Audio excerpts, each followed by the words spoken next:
Welcome, and thank you for joining us on day 2 of MMA Impact. Here's Katja Grieser, the country director of the MMA Germany, to start today's proceedings. Hello and welcome to the second day of MMA Impact Germany. I'm Katja Grieser and I'm the country director of MMA in Germany. This conference is all about the future of marketing and how you as a leader or marketing organization can prepare for the future in a very uncertain environment. We had amazing talks yesterday. If you have missed them, we will provide them to you later on demand on our YouTube channel. But for today, we have all the great speaker lineup and an amazing agenda. So we will hear shortly from the CMO of FreeNow, Thomas Zimmermann, how he did a rebranding process during a pandemic and what has worked for him and what didn't. And we also will talk about new branding channels like gaming, music, or esports and how brands can be integrated.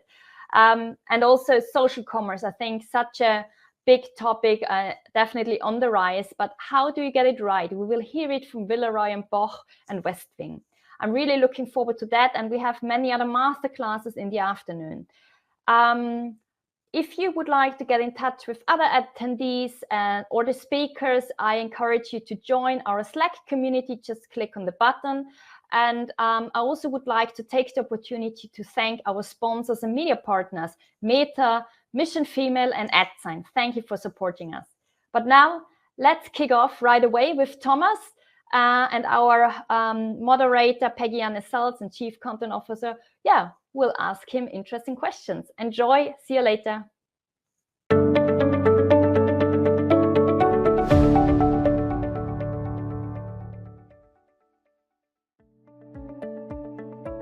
Streaming directly onto your screens now, let's hear firsthand about the marketing pathways FreeNow has followed in redefining mobility as a concept, with their Chief Marketing Officer, Thomas Zimmermann, in conversation with our moderator, Peggy-Anne Salz, MMA's Chief Content Officer.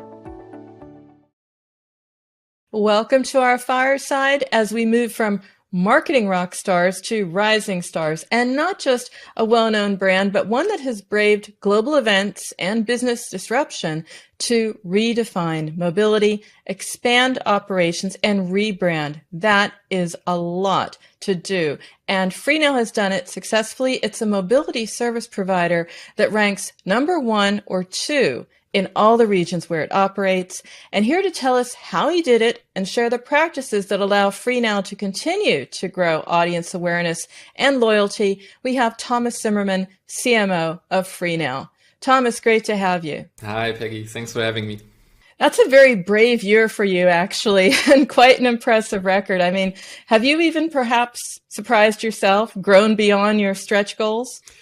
Well, I mean, the pandemic definitely took a hit of us, especially in our industry. So from the goals that were set before the pandemic, definitely not, right? So, yeah. But I think in hindsight, we were able to manage our costs, somehow navigate through that. It's getting better. And I think it will, we will continue to see that it is getting better, actually. Well, you as a marketer, you have an impressive track record as a CMO at FreeNow. Interestingly, very interestingly, you've also been CMO at Good Game Studios, and that's a games company. And we love games companies in the industry, right? Because they wrote the playbook on performance marketing, not so much brand, but definitely performance. So what skills and experiences have helped you take FreeNow to where it is today? There's more than performance marketing, because I think that holds true for Good Game Studios, but also other gaming companies I have talked to during that time. You have an awful lot of organic traffic, and that does not come out of thin air, right? So this is somehow triggered by something, and it's a marketing, even if it's performance marketing. So rather sooner than later, you realize that actually they are not mutually exclusive, right? And that there is a combination, and actually they have the same goal. They have just different mechanics and operate on a different timeline, but in the end they play the same goals. So I think also even within gaming at a certain point, we also incorporated more like the brand side of things, even though performance marketing was dominant. As you ask about FreeNow, I would say for me personally, what I always wanted to do and continue to do is I want to be on a level where I can actually understand the functions that I'm leading and ask the right questions and challenge my team. But one of my primary tasks is actually to assemble a great team and give them the right freedom and framework to do so, right? So you need to have a strong team to do that, enable that team, and frankly, hire people that ideally are better in their function than you are yourself. Because I don't need to be the best in every function I lead. I kind of need to be the best one in orchestrating that and giving them the right framework to operate. That's perfect, because it is about orchestration so much more perhaps now than before because of remote work and also the user journey. The journey has changed. This has been a roller coaster. And the reality in marketing is that, to make it even more challenging, you're a mobility company, right? Adapting to customer preferences when we aren't mobile. Walk me through what you have done to turn what could have been a potential problem, even a disaster, into an opportunity. 2022 is looking good. How's that possible? We basically focused on in-home advertising, right? So opposed to out of home, because we said, okay, look, there's certain factors, right? So if people are not outside moving, they don't see our advertisement, for example, out of home, right? So that's a given. The other part is, and that is for somebody who's close to performance marketing, maybe a bit counterintuitive. It's like actually performance marketing is transaction oriented. But if the transaction, the actual tour cannot really happen, it's not really smart to double down on that. So we shifted a bit more to branding and then looked at what channels do we already have or what channels can we actually add that people are consuming while they are basically sitting at home and not doing anything. I think another factor is that we looked a bit deeper into audio. So podcasts have played a big role, especially native advertising. So not having just a pre-roll that somebody talks in, but actually having the host doing the advertising, which from the post studies that we have done, I mean, obviously you can't properly track it like performance marketing, but from the post studies that we have done, has shown really good results. So close to zero skippable rates, really good ad recalls, not annoying, and so on. So audio definitely a thing. Then depending on countries, could be podcast, but could also be radio, which sounds actually really old school, but in some countries that also works and people listen to radio at home. And then I also just trying to use channels in a different way, right? We continue testing things. So, and then there are channels that actually surprise you where you might have a different gut feel. So on the one hand, you go for a channel, for example, Snapchat, right? So if you look at Snapchat's core audience, it's not necessarily overlapping per definition with ours on paper, but we tried it and it worked well. In the beginning, it was still a bit of performance, but it also looked good on the brand side. So we continue. And I think the other thing that played into our hands, because we still had also larger campaigns during phases of this pandemic, is there is an increasing inventory of addressable TV. And if you look at a service like ours that operates in the big metropolitan areas, but not everywhere, like normal classical linear TV can be a bit tricky in terms of stray loss. Advertising to people who can't use your service is kind of it's pointless. But given that the inventory is increasing there, this also has become quite an interesting channel for us, at least for the larger campaigns. It's about mission. It's about values. It's about having a statement, standing for something. Maybe because we are so digital now that we have to associate a brand with a concept, something we can embrace. Now, yours is true, redefine mobility, and I want to hear more about that, but also your customers, right? You started out with convenience, 2 clicks, and there I have, my hired car. So how have you balanced the two? If we break down our vision into a nutshell, it is actually we want to enable smart mobility decisions, right? And as a result, enable people and cities to thrive, right? So, but then there's a way, how do you get there? Right, so there's a step in between, which is a mission where we think we need to get to the point where we are first choice for mobility, because if nobody's using us, we can't influence anything. And then there's the actual value prop, right? what does the customer want? What do our customers want? And I think you mentioned convenience, and that's right. So it's like, for us, it's a few attributes, right? It's fast, flexible, friction-free. And this is for our core audiences. This is what's top of their mind. They want to get from A to B, and it should have these attributes. Nevertheless, this is like what we need to kind of a prerequisite to offer that people like using our service. This does not necessarily mean that this is the only thing that goes into the vision. If you take a really prominent example of sustainability, for example, right? We know it is not unimportant for our core audiences. It's actually becoming more and more important, also as part of the zeitgeist. But it is not the primary decision factor. Nevertheless, as we want like the urban life to get better, sustainability plays a part and for us a company. So beside the fact that we actually announced several things like offsetting our own emissions by 2025, trying to get half of our rides to electrical, and by 2030, all of them, it is kind of, this is not our selling proposition to the customer, because this is not the major point. We are not an NGO. Nevertheless, we try to still incorporate that, right? So we try to motivate fleet owners due to specific programs to onboard more electrical vehicles. When we look at all the new mobility services like e-mopeds, e-scooters, bikes, so on, they have a different carbon footprint per definition. If you look at the whole picture, we have fierce competition. We are not the only ones who are reliable and convenient, right? So we try to position the brand in into a certain direction, and actually try to not lose sight of our vision, what we want to achieve in the end, where we think we can play our part in changing something in the society. In addition to your vision, you have a very ambitious roadmap. I mean, we said at the top, you're a rising star, bolder than most if we look at the moves to make acquisition and rebranding in a pandemic, right? You acquired Captain. Tell me about that. Share with me the approach of how you did that without losing momentum in marketing across your other markets. I mean, it is quite a feat. To be 100% honest, this did not went smoothly, right? So because the pandemic definitely did not help. Like, migrating a company is a big task in itself. Everybody who has done it, there's so much across the whole company to do it. So tech teams are blocked. You need to have like everything in line. You need to harmonize so many processes. And then obviously the rebranding during the pandemic falls short of our expectations, 100%, because even though we try to last minute adapt things, changing media plans, trying to look into the situation, the results were not living up to our expectations.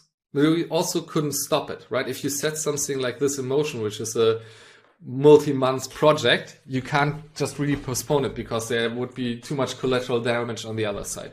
So while I think we were able to get a few things, but it's like your marketing effectiveness really suffers if most of the channels or a lot of the channels are actually not really usable or have lesser impact. But I think it's the same with all other things.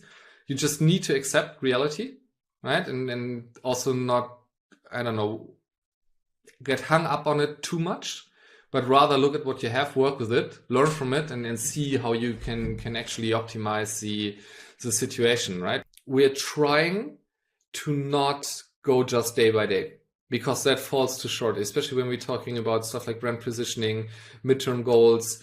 It's also not just about marketing, right? So if we look at the success of a company, it's by now everything is so interwoven with product, what product needs to deliver to enable actually certain marketing promises and brand positioning, right? It is about like the totality of things, and you can't really plan then on a day-to-day basis. So we try to plan in a way where we can react flexible on challenging things, right? And but where we actually plan with the knowledge that we have today, what the best outcome would be, right? So not trying to neglect and thinking there will be no pandemic in 3 months' time, everything is going to be just as before. Definitely not. But also not saying, okay, it's unclear, maybe there's another lockdown, let's stop everything. Because if it's not, then you actually miss the big opportunity. So it is challenging, but yeah, we are trying to actually navigate through that with a mindful approach, that either the pandemic ends, or what is more likely, it's somehow adjusted to our life, and this is the new normal, and then we just need to learn to deal with it. We do look at metrics to tell if we're being successful, to tell if we're going to dial up a certain channel, dial down another. What are the metrics that you look at? From a more holistic view, I think the two metrics that are key for me personally is always our cost over revenue quota. So including all marketing and incentive costs and the revenue that we are making. And then also kind of the cohort development in terms of customer lifetime value, right? So these are for me like really high level, the two key metrics. If you go further down, it sometimes becomes tricky.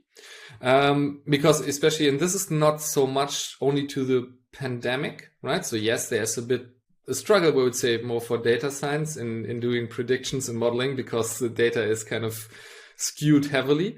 In terms of tracking, we are in a much worse position. And that is also the new reality, right? So even the digital channels are not as granularly trackable on a per user base.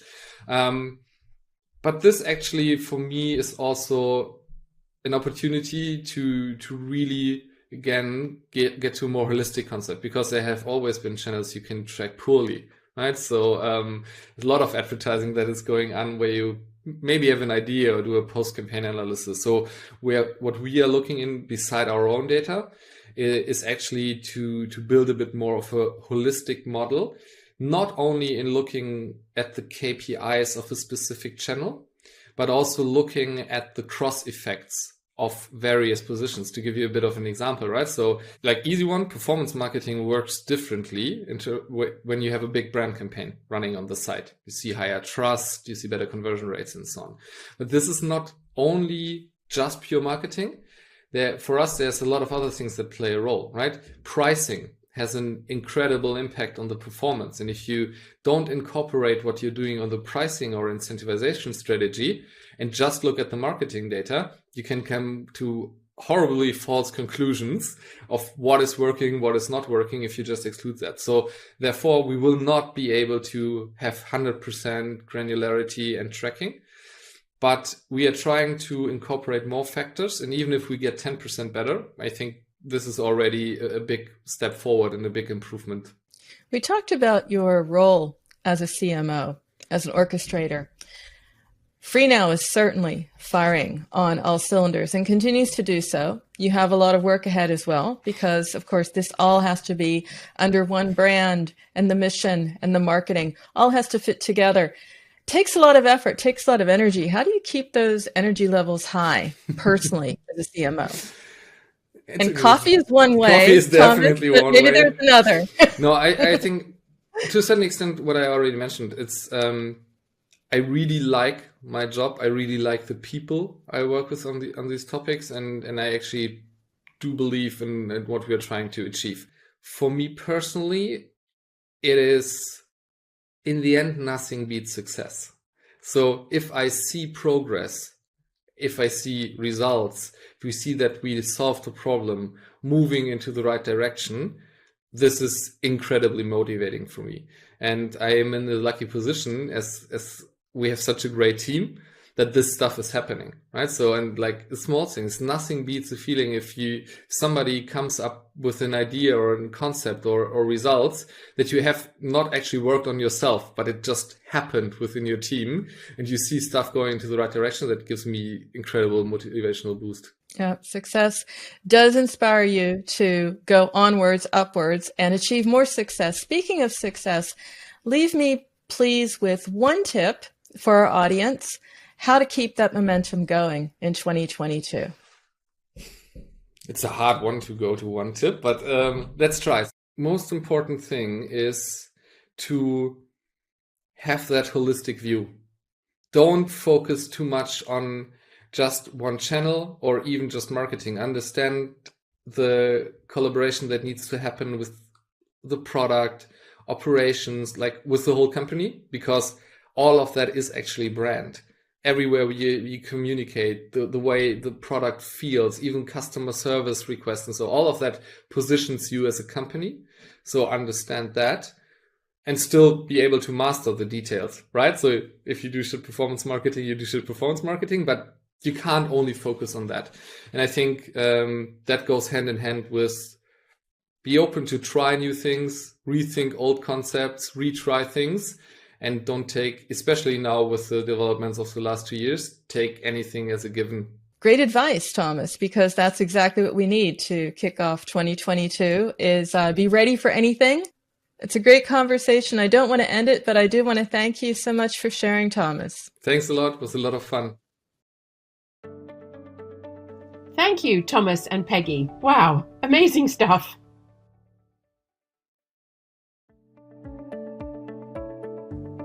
Ever wanted to know how to engage with games, music, or even esports as a brand?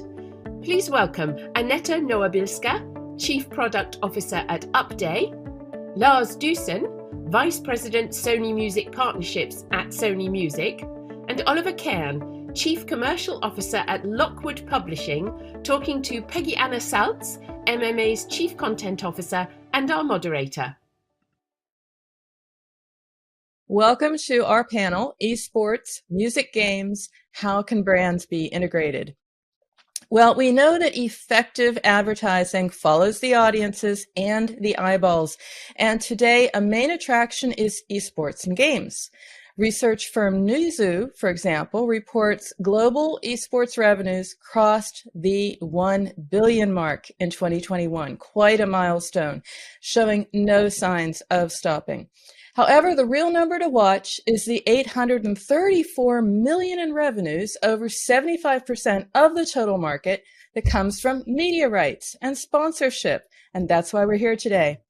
I'm your host, moderator for today's masterclass, Peggy Ann Saltz, analyst, journalist, and chief content officer of the MMA Germany. And to talk about the new and lucrative opportunities at this intersection of esports, music, and games, we have a panel that represents it all. So I'll kick off and introduce our guests. And we have to start off, Aneta Nowabilska. She is CPO, Chief Product Officer of Upday for Samsung, which is an Axel Springer company. She's responsible, among other things, for the development of the Upday News app, which is the biggest news app in Europe, I would add, pre-installed on Samsung devices in 34 countries. And most recently, she has launched the first ever esports aggregator in Europe, in cooperation with Samsung as well. And we'll be talking about that today.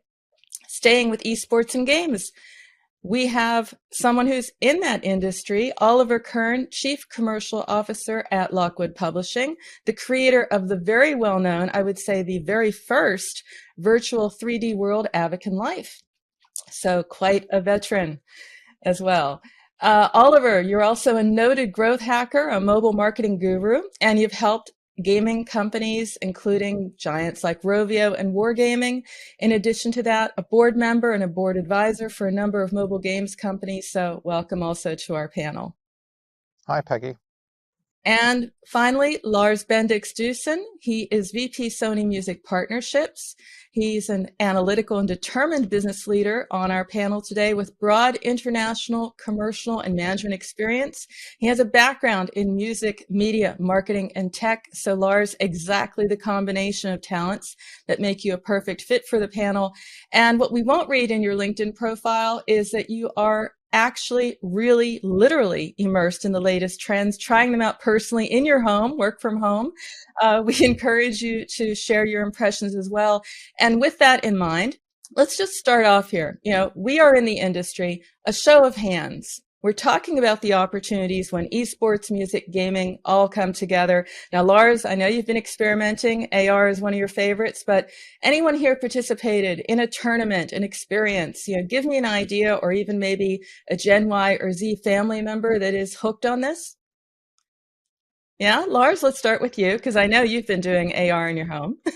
Yeah, like all the time. I mean, you might see it in the background. I got a gaming wheel and I got two sons here, one 10-year-old, one 11, just turned 11 and 13.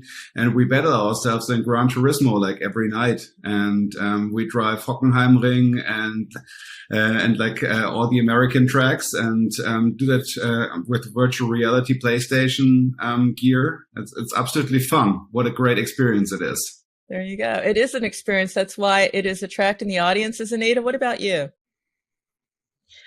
Well, I'm still getting definitely into the world of gaming and metaverse, but the highlight of this week is actually a colleague telling me, like, look, Aneta, you have to have a look on that. And the metaverse world called Decentraland, they saw a DJ gig.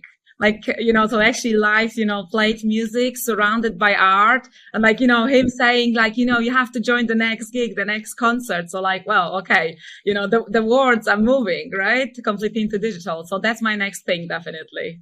Well, I mean, no matter what is going on, how you experience it, I read this great quote, this is where life is happening. I think that says a lot. Now, Oliver, you're a veteran, as I said, and in your games, the 3D universe that you have, people can experience life in Avakin Life, which launched in 2013. You got it off the ground before the trend we're talking about was anywhere on the horizon. How have you been able to involve brands in these activations? Yeah, I think initially, as you said, we've been around for a long time. Started quite small on mobile. I think it was one of the first kind of virtual worlds really on mobile. There have been virtual worlds on PC and in the browser for even longer time. Everybody now has their mobile phones. So that's where the magic is really happening. So I do think that these kind of big social experiences should preferably happen on a mobile phone. And for brands, as you said in the intro, they follow where the eyeballs are. A few years ago, they were still very skeptical about all of this and did some light integrations. And we've had like some brands involved in the app itself, like fashion brands. But I think over the last year, 2 years, also with COVID, bringing every normal life to like a complete standstill, life in a virtual world became a thing and people spent more and more time there.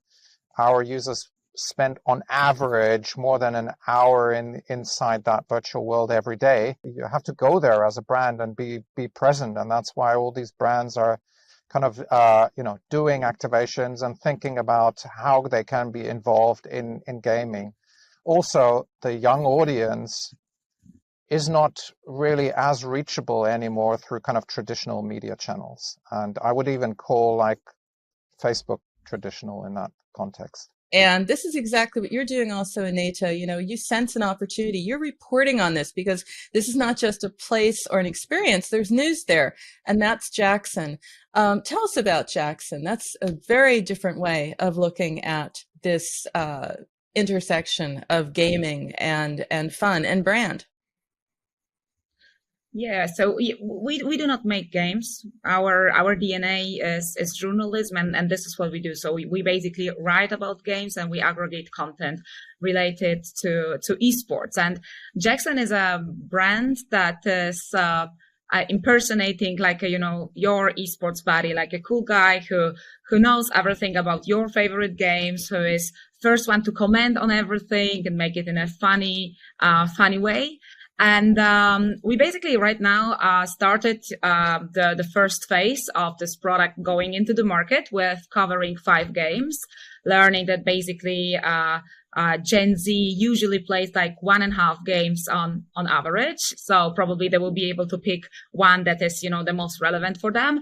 And we basically report on that. And we launched an app together with Samsung and also like a couple of social media channels. It has been actually a fantastic phase, like 6 months right now on the market and the learnings that we had about actually, so, okay, what do these like guide, how to enter the market, how to present the brand. And Fun. First thing is that they want to have fun. So something that we did is creating Jackson as a virtual influencer, and we realized how receptive people are. For example, when we went once to Milan Gaming Week, and we created this suit for Jackson. So there was really like, Jackson in person going to the fair, and guys really loved it. Like, everyone wanted to have a picture with this person, with this cool astronaut, and that's really fun and like really important finding. So they want to have fun, and they want this, brand to go into their world, to be part of them. They also, we got a lot of feedback that they want Jackson to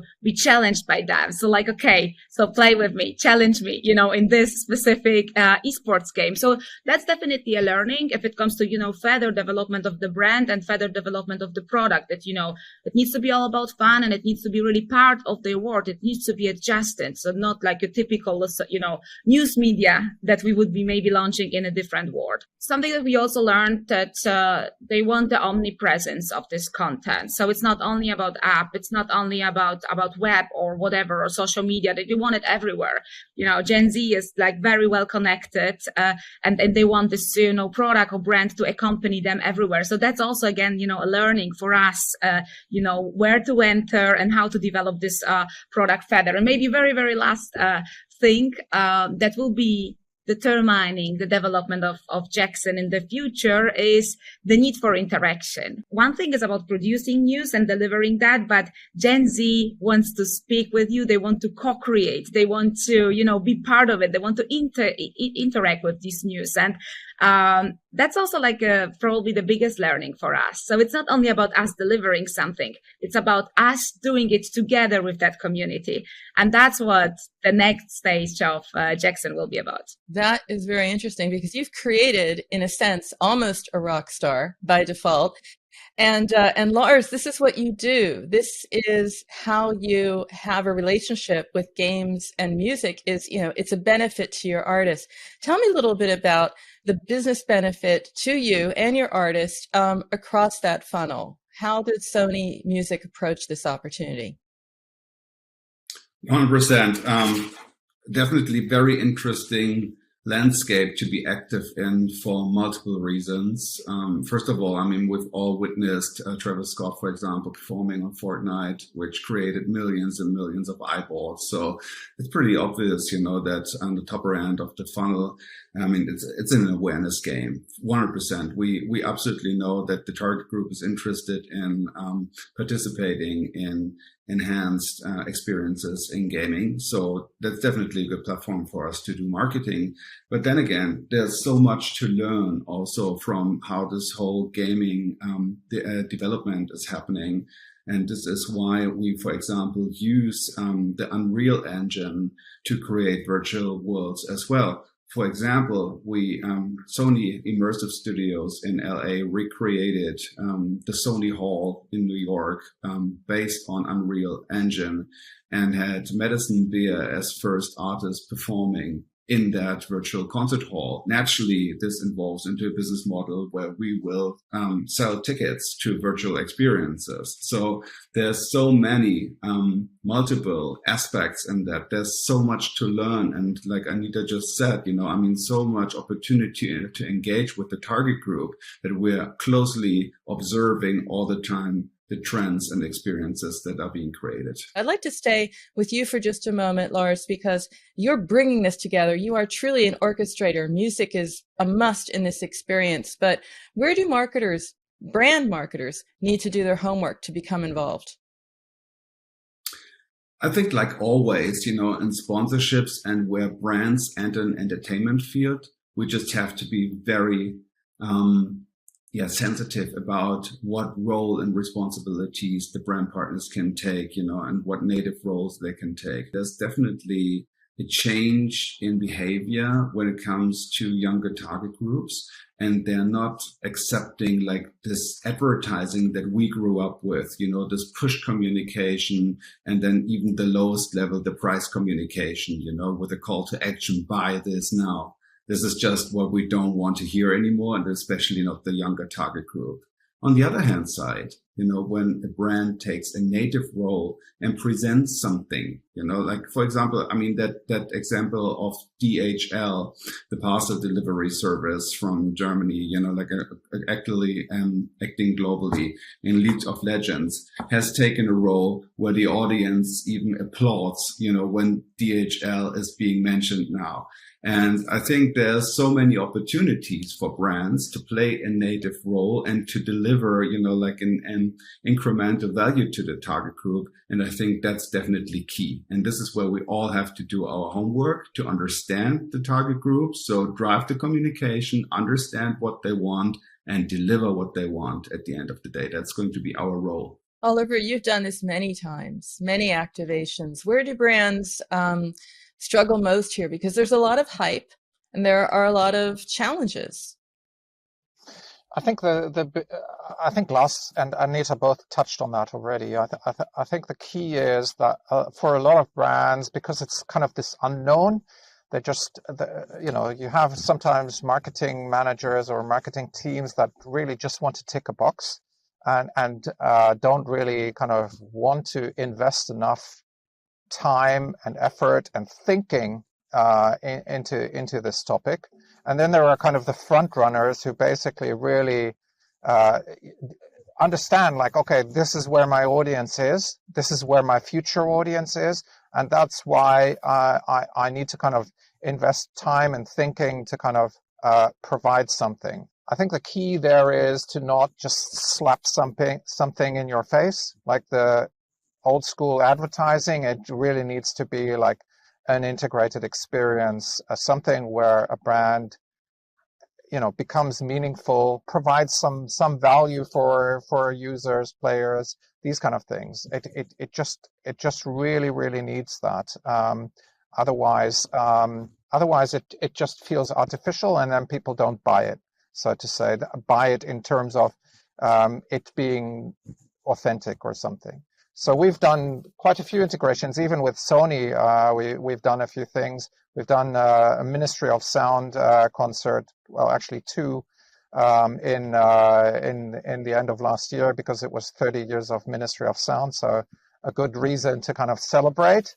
And then the beauty of like virtual worlds and kind of game like 3D experiences, they all allow you to basically also create like an experience and not just a billboard, not just an ad or a video or these kind of things. It's actually, people, especially if it's like a multiplayer environment, people also interacting together with a brand and these kind of things. I mean, nothing beats like a really cool party, I would say. I'll go with you there, Oliver. Anita, just adding a little bit here, because of course we've talked about it. It's not set it, forget it. It has to be an experience. But again, you were doing this with Jackson. You took him out on the road. What do brands need to do to stay relevant? What do they need to get right?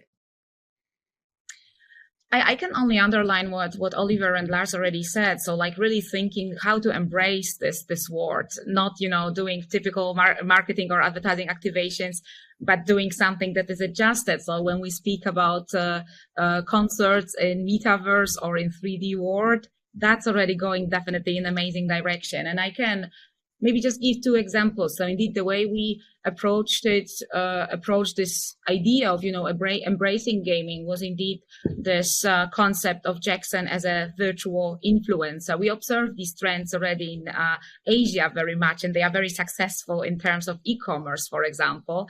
So now we've got this guy who is, part of the gaming community, who's got opinion about gaming or esports, who's a player himself, and can interact with the brand. So I really like that, and it's very well received until now. That like people feel like, oh, okay, this guy, like who is that? They are curious. So that definitely contributed to the first little baby steps of success if it comes to bringing Jackson as a brand to the market. Also, what I think Oliver mentioned is like taking your time. I put in my notes, like having more patience for the brands actually to understand Generation Z and looking for the right approach. And I actually admire Samsung very much, who is our partner in doing that, since look at this idea. They committed to develop this esports news product together with us, not really knowing like, okay, will that work out? Will we really get access to Generation Z? They decided even to go on iOS. So a little bit, playing a Trojan horse role in order to understand, okay, well, if Generation Z is out there, then let's try to understand them.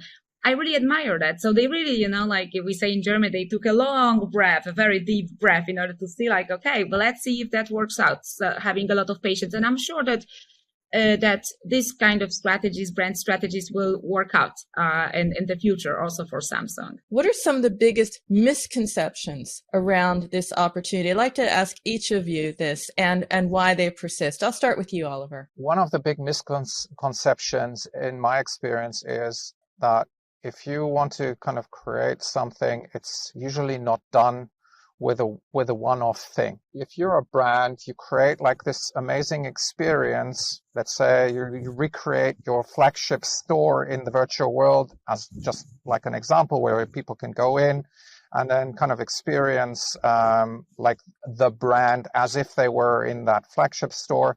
That's a nice activation, but actually what you want as a brand is something that also kind of has like a bit more of a longer lasting effect, right? So a lot of what I've seen recently, a lot of people saying, oh yeah, and we built this now for Roblox, or we did this for Decentraland or whatever. And then they do this as a one-off thing, and then they leave it there. And guess what happens after like 2 weeks? It's dead. Because then there is nothing new, there is nothing fresh. So I think the biggest misconception is that you do it once and that's it. I think it's better to kind of have like a longer term plan for it and say like, okay, what am I going to do if this is relatively successful or kind of meets my expectations, what am I actually going to do beyond that kind of first activation? Lars, you look at, as VP of Sony Music partnerships, there's also misconceptions around how I work with a company, the partnership that's going to bring success. What do you have to add here? What can you maybe perhaps address or offer from your own experience? I think one of the biggest misconceptions is that people tend to stay what they already know and how they've been doing things for long term. And I wouldn't say, this is like, a specific brands or category or industry problem. I think, it's a challenge that humanity has to overcome, on a bigger scale. I think we have to embrace the change and adopt to situations, and that applies to bigger discussions that you have around, for example, climate change, or dealing with other stuff on a global level. But when you bring it down specifically to the topic that we're talking about today, it's not that we just say our product stays the same. The way we do things stays the same, where we just pick another channel and present our product there. I think embracing the change and driving the change within our own organization and culture, is key to being successful for the future. This is definitely a misconception. And then again, it's so much of a big opportunity because, like I said before, there's so much to learn when you listen to young people, when you listen to young generations and to different cultures and understand how they do things, and be free of prejudices. Then there's so much opportunity to grow as an organization and as a human being. I love it. Couldn't hope for a better segue, Lars, because I want to talk about the future. This is a new realm, some very new rules as we've been discussing. So let's imagine we get together, which would be great. It's a party here, right, Oliver? 12 to 16 months from now, what do you think we will be discussing or being most excited about? I'll ask you, Aneta. We'll be speaking about metaverse, right? It will not be gaming anymore. It will be called metaverse. Like Lars said, we are taking our time in order to understand it, to embrace this change of the digital worlds or real worlds and mixing up with the digital worlds or whatever you want to call that. And I'm thinking that we'll be probably speaking then about brand strategies entering one of the worlds in the metaverse. And something that I personally love about and I'm not sure if it's a wrong observation, if it's just me because of my affinity, the topic of art. So we noticed so many NFTs in Metaverse that are pieces of art, and I really love them. I'm thinking if the topic of art will be more relevant to brands because of the Metaverse, and there will be, building some exciting marketing strategies around that. So I'm thinking that could be the topic for our chat in 12 months, for the party in 12 months. NFTs are hot, I have to give you that. Oliver, what do you think we'll be discussing, looking at, thinking about, maybe also in how brands are acting and interacting with you? Because, a lot will have transpired in how they are part of an activation in a game like yours. Yeah, I think, picking up also this kind of NFT aspect, I think the underlying thing there, and that may be something that is very relevant for brands, is basically brands collaborating with their community. If you look at like what Web3 technology is supposed to be, it is about democratization, it is about decentralization. So as a brand, that would mean that you basically build or continue to build your brand, but have the community have a much stronger voice, have them create the brand, maybe with art or in some other shapes or form. But actually that's something that I'm kind of super excited about, where it's not kind of dictated by a few channels. Lars, what do you think? And what might be the coolest thing you might be working on? Because you are, first of all, you're trying it out. And secondly, you sort of are your own focus group. So tell us a little bit about that. What do you see on the horizon? Well, I'm coming back to the question what we were talking about in 12 months, Peggy. And, I always love to do, bring it to really tangible grounds. So why don't we put a challenge to the four of us saying, we'll be speaking in 12 months about a performance of Jackson, a dance and music performance in the metaverse that Oliver created, and you'll be writing about it. And we'll get together in 12 months and we'll celebrate the success. How about that? It sounds like something could really happen. I mean, Jackson has to dance, right? Let's do it. He can dance actually already. Peggy, I'll show you a video. What I always really, really like is, if people watch that video, comment on the video and send us our input and your ideas, get involved, get engaged, and whatever you have to contribute and what kind of sparks you have to provide, let us know. And add to the experience. Let Jackson become, show his music abilities. That's definitely going to be super, super interesting. And it's beautiful with an avatar.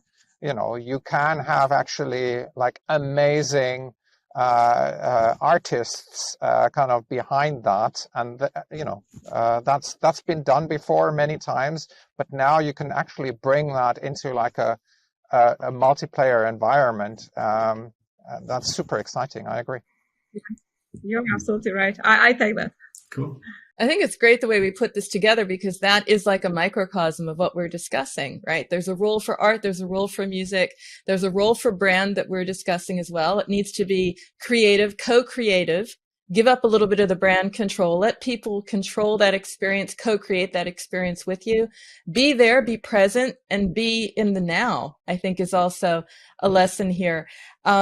Just want to thank you so much for sharing this and for your challenge as well, Lars. It brings it all together. Oliver, for your expertise in your area and gaming, and looking forward to some activations from you. Aneta, we'll be looking forward to Jackson. And you, Lars, the soundtrack for Jackson. And you, of course, all of you for tuning in. I just want to thank our panel. Thank you so much. Thank you.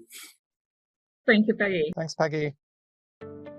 Many thanks for that, Aneta, Lars, Oliver, and Peggy. It was great, so relevant, insightful, and actionable. Let's dig into how marketers get social commerce right and maybe need to think differently. For this session, please welcome Nicole Bard, Head of Corporate Online, Villeroy & Boch, Tobias Seitz, Chief Marketing Officer at Westwing, Uwe Roschmann, Managing Director of Digitas Pixel Park, Andreas Rau, Head of Media Agencies at Meta, and our moderator, Peggy Anna Saltz. Social commerce is on the rise, in part accelerated by the pandemic, but also fueled by the desire for real experiences, genuine connection, and unfiltered or less scripted sales campaigns. So how should brands step up to harness this opportunity? What are the metrics to aim for and the approaches that really resonate with consumers? Well, these are probing questions that we address, of course, in this masterclass with best-in-class brands and experts. I'm your host, Peggy Ann Saltz, analyst, journalist, chief content officer of the MMA Germany, and I'm excited to welcome our experts because each offers a unique and valuable perspective based on their firsthand experience. We have Uwe Roschmann. He is marketing director of Digitas Pixel Park, a marketing and technology agency that transforms businesses for the digital age. He's responsible there for social commerce and instrumental in driving client awareness of this opportunity. So a perfect fit for our panel today. He has a long track record at top agencies, including Publicis and Zenith. Welcome, Uwe. Thank you for having me. Hi, welcome. And we have Nicole Bard, head of corporate online marketing at Villeroy & Boch. Villeroy & Boch, of course, is a major manufacturer of ceramics. Consumers can experience and purchase, importantly, the products in store and online. And of course, before Villeroy & Boch, Nicole held digital marketing positions at other iconic brands, including L'Oreal, Porsche, and she also has a vast knowledge about what we love and admire in brands, and that's what she's here to share. Welcome, Nicole.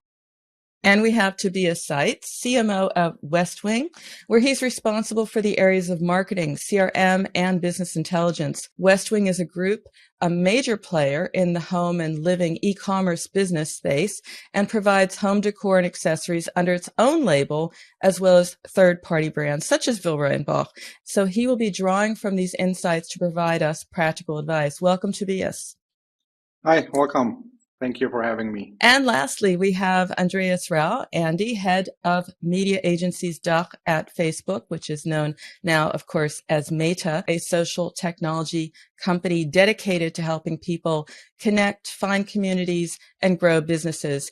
It's immersive, it's exciting, and Andy will tell us how brands and marketers can drive results in this new dimension. And in addition to his position at Meta, Andreas is also a member of the executive board of the MMA Germany. Welcome, Andy. Hi, welcome everyone. Great to be here. Shopping, of course, has been social in many ways at some level, but this is different. It's a different marketing opportunity. Now, Uwe, you have looked at this opportunity, and more importantly, you have defined what this is. You've developed a full stack definition of social commerce. I'd like you to share that and what you tell brands when you're talking to them about this opportunity. There was lots of discussion happening in social commerce, but the interesting thing was whenever you spoke with someone, he or she would have had a different definition, a different background, different understanding of social commerce. For two reasons, of course. One, it's because a very new discipline out there.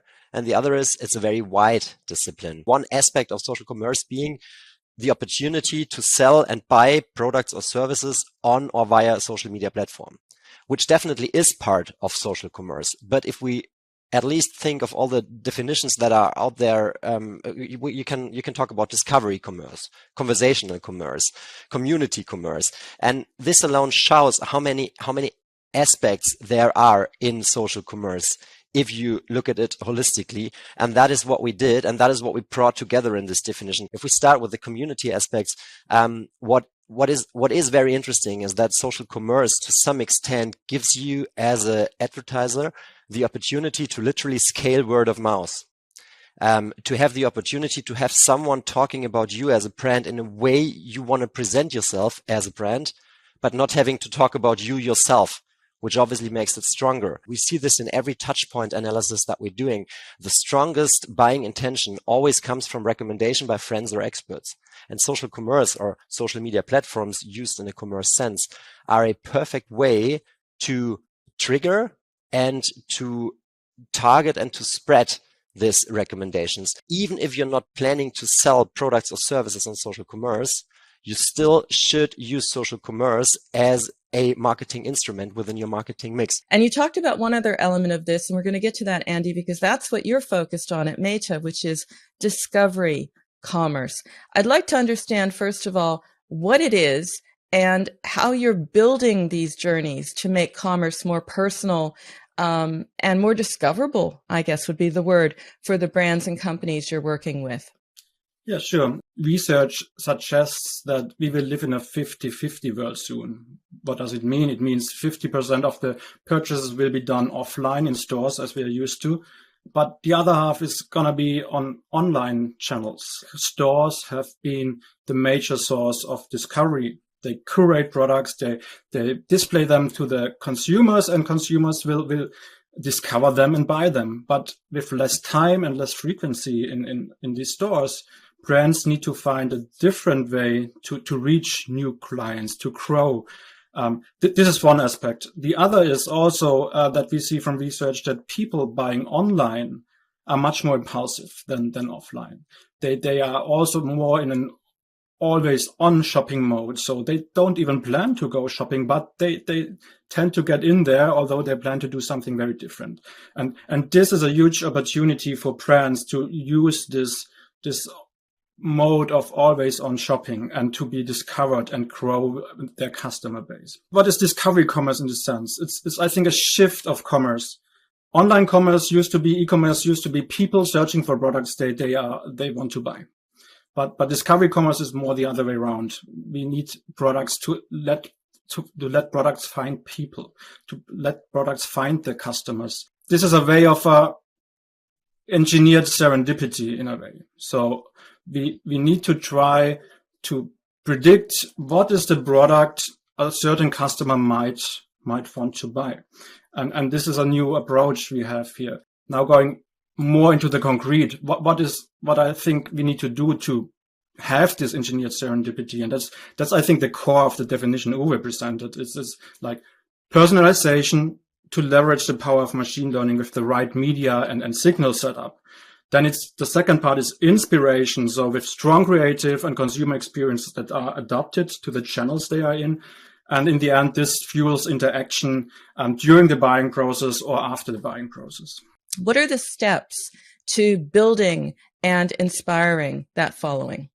I think first you have to understand there are two parts where you do that with content. You know, you have to do this on your own platforms, which is your own website or your apps. And then on the other side, you have other platforms, which then give you the opportunity to reach even more people. For us, it's important to have our existing member base that's on our website that we are building for years. And then we are trying in the first step to convince people from our brand and of our brand. And that's where we do this mostly on a platform like Instagram. But to start that, I think you need to find the right platform first for yourself. Not every platform will work for every brand in the same way. Being a shoppable magazine, trying to inspire people every day with our ever-starting campaigns and with our own Westwing Collection brand, for us, Instagram is the right platform because people go there for inspiration. Social commerce is, I think, but maybe Andreas, you can jump in there, is not their first reason why they go to the app. The first reason is really to see great content from other people, which is the community building that you have been talking about before. Once you have done that, I think you also need to identify the target group because luckily Instagram for us is offering a huge audience, but we cannot address all of them. So we need to find the right audience for us. And that's where we also try to master the content around this. In the end, it's a big trial and error. It's not something where you will know with investment and video one that you do for any of the social platforms. This is how it works. You need to be in there for the long run. It's rather a marathon than a sprint to master the content there.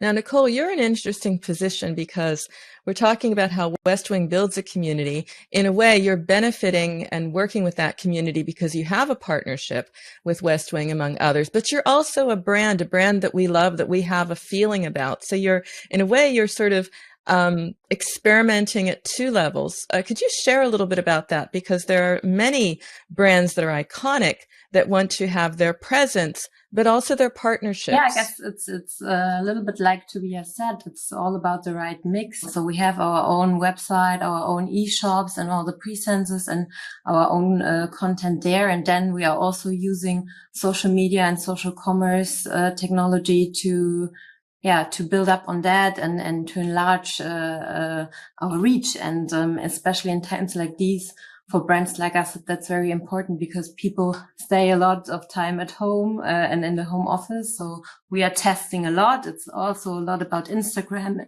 and finding the right content there, being native to the platform, being also using the possibilities like Reels, like different content formats. But then also we are testing TikTok for a brand like Villeroy & Boch in order to reach a younger target group, in order to also understand the mechanisms of those platforms. And then also we are trying to seize opportunities with partners like Westwing. They have, as you just heard, a great community. They have a very, very premium way of doing content, and we as a partner can also benefit together from that. So for us, it's a great opportunity to reach a target group that might not be having Villeroy & Boch in mind in the first place. A brand like ours, we have a very high aided and unaided brand awareness, especially in Germany. But when it comes to a younger target group, it gets harder because a lot of people don't know us, especially in the Gen Z and the Gen Y. So we think TikTok might be a great opportunity to connect with those people. And then, of course, the platform offers you possibilities also, as Meta and Facebook and Instagram do, to dig deeper into the funnel and also try to convert people to your eShop, to your website. You want to forge ties with brands like Villeroy & Boch, but you also want to have your customer journey as well. What does this look like when you're trying to run sort of your brand, other brands, partnership, building community? Share a little bit about that. Before answering that question, I wanted to get back to what Nicole just said. You really should follow and look at Villeroy & Boch, what they are doing there, because we are working with so many different brands and so many different partners. When you look what they do as a very well established brand over decades now, them going into TikTok and really trying to do that and experiencing that and playing around with that, I think that's the first and the biggest step. And I don't see this with many other brands in the home and living atmosphere so far. So that is, I think, exactly the approach I was trying to explain before. You need to try and you need to open yourself up. And you need to do mistakes, and you will then see what we always call these viral videos. They will come over time. It is something that we have experienced. You know, it took us for Instagram Reels to have like really a success where we now have something like weekly, I think 50 to 70 million views on Reels. This took us 2 or 3 years of not having a success, you know, like not going viral with it. But now it seems like we find what content works. Villeroy & Boch is a good example where Facebook and Instagram help us also there, that they try to provide us with what can work. And you just need to listen and to read it correctly, that you understand what it means in the end. But coming back to your initial question with that, I think the cool thing for us to work with brands like Villeroy & Boch is that they have a history, you know, like they're a brand that they are around for a long time, and this helps us to tell stories. And that's the coolest thing what you can do on social media, that you can tell stories and that you have content for that. We have to do this by our business model daily. With ever starting campaigns every day, you have to tell a story. And that's where we hopefully are successful in helping brands like Villeroy & Boch. It's not always so easy because we also have brands, you know, like big brands that have their standards, how they want to present it with marketing. It has to be like that. It can only be 16:9, even if that's not the right format, but that's what they set as their CI. And that sometimes, you know, like in the end, yes, they come to us, but we try to be very clear. If you want it to work, try to listen to us, and you will see hopefully a success out of that. And I think in the end, that's also what Andreas and Instagram, Facebook have to tell their partners all the time. Hey, you have to trust us. It's a different setup, and make sure that this is something you adapt. I think also, Uwe, when you look at how you do that for your customers, this is something you probably constantly tell them too. Indeed. Great segue, because that is exactly what I want to ask you, Uwe. You know, what makes for good content? It needs to be compelling. It also has to convert at some level, not immediately in that moment, but later on, you do want to drive sales. Any way of communication that we're doing has to tell some kind of story. because otherwise it's not relevant. And that can be entertaining, that can be informational. In best cases, it's both. But you kind of have to stand out with something. And I think Tobias put it very, very well. There was the time where you could do that in 30 seconds, yelling at people. There was one media that always worked. That was called TV. All of a sudden, we don't only have the opportunity to yell at people, but we got a back channel. So we can be answered, we can be shared, we can be liked, we can be disliked. Which is why content that engages in a way obviously is more relevant to gain this viral reach, as Tobias just put it. As easy as it might sound, but the top level tip would be whenever you manage to get your content thumb stopping, which means first couple of seconds are very relevant.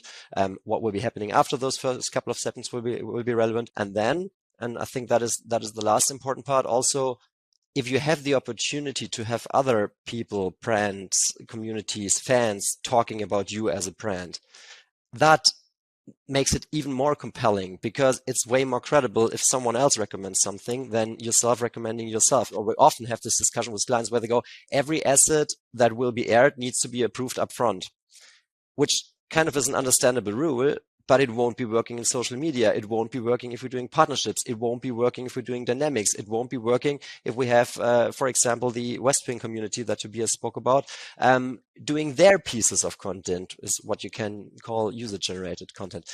So I think the first big thing to understand is that whilst you still, as a brand, must overall own the positioning and the messaging of that brand, the way how this positioning and messaging will be delivered against various target groups, on various target groups, differs, because you have to behave differently, and you have to allow people to act on your behalf the way they communicate with their followership. And that might be different than the way that you would be doing it. But that's also the strength in that. And that brings me to you, Andy. Content has to be contextual as well as compelling. And the best way to do this is to listen to your customers in a world where targeting and retargeting is increasingly challenging. What are the approaches you have seen or consider to be a solution here? We really have to look back at the foundations, at the fundamentals, and master the fundamentals first before going to the next step. And these haven't changed so much. It's just getting a little bit harder. So it's still about, get your signal strategy, your signal setup right. So it's about having pixels. It's then combining these with new and more safe solutions like server-to-server integrations, a conversion API we are offering. Other partners have different solutions there. And then the next step is how can you maybe use your own first-party data and integrate it into informing campaigns, informing the advertising you do for social commerce. And I think that's the three steps you really have to master before going to new and more elaborate things. The other one is really that's more informing the content. So use tools to understand what are trends on the social networks. I think that's important to understand what's trending, and either you can find something to be part of this trend, or maybe go completely a different direction. How can you differentiate? How can you stand out of this and be different? This is really listening. This is really being open and not sticking to what's the message I wanna push out, as Uwe mentioned. And the last one I would say is really not assuming that you know what is the right thing. And Tobias told this a couple of times. It's more like test, learn, understand. Don't make your assumptions too narrow, like, my target group is only on Instagram, only on TikTok, only on Facebook. Usually these people are on many platforms, so reach them where they are. And then you can look at the cool stuff, like how can I implement AR? How can I implement discovery on messaging services? How can I build a closer relationship in one-to-one communication and stuff like that? I think that's the phase 2 after you've managed all your fundamentals. That's really good advice, and it brings us back to the basics. And in that, looking at the basics, it's really about objectives, KPIs. What are you aiming for? How do you know when you've succeeded? How do you know when you've failed? Nicole and Tobias, I'd like to ask you both to weigh in on that and tell me a little bit about, maybe starting with you, Nicole, what is it that defines success? As you said, you need to predefine what do we want to achieve, what can we also expect from different things. And I think it's a difference also between the old school way of doing campaigns and also leaning into new formats and testing and learning.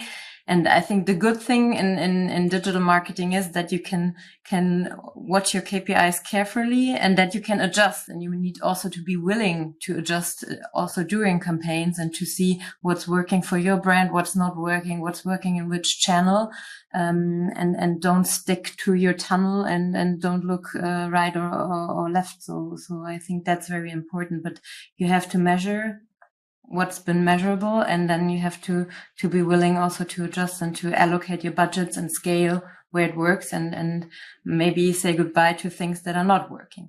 I think we have not seen one KPI where you can then say, okay, this directly translates into conversion right away. That is something I believe and I have seen so far is not possible with social media, because if you think in this, what marketing people always like to refer to, and like which stage of the funnel, I think there are all stages of the funnel that you can actually get into when you go to social media. You just never know as the company where, at what stage of the funnel the person is. So you need to find out that you address your campaigns according to that. If you want to sell products, there are certainly ways that you can do this via social media. You just need to understand how you sell that to your community, and you can actually track the real GMV out of this. Then that's where we have campaigns where we do that.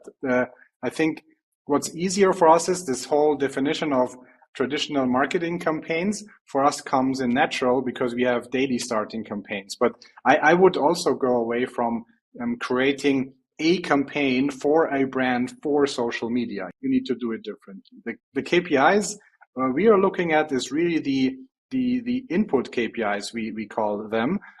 What do you get into the platform in terms of how many videos do you actually produce? And that's how we steer the team. You need to be sure what's the output of that team. You need to understand how many videos can they do over time.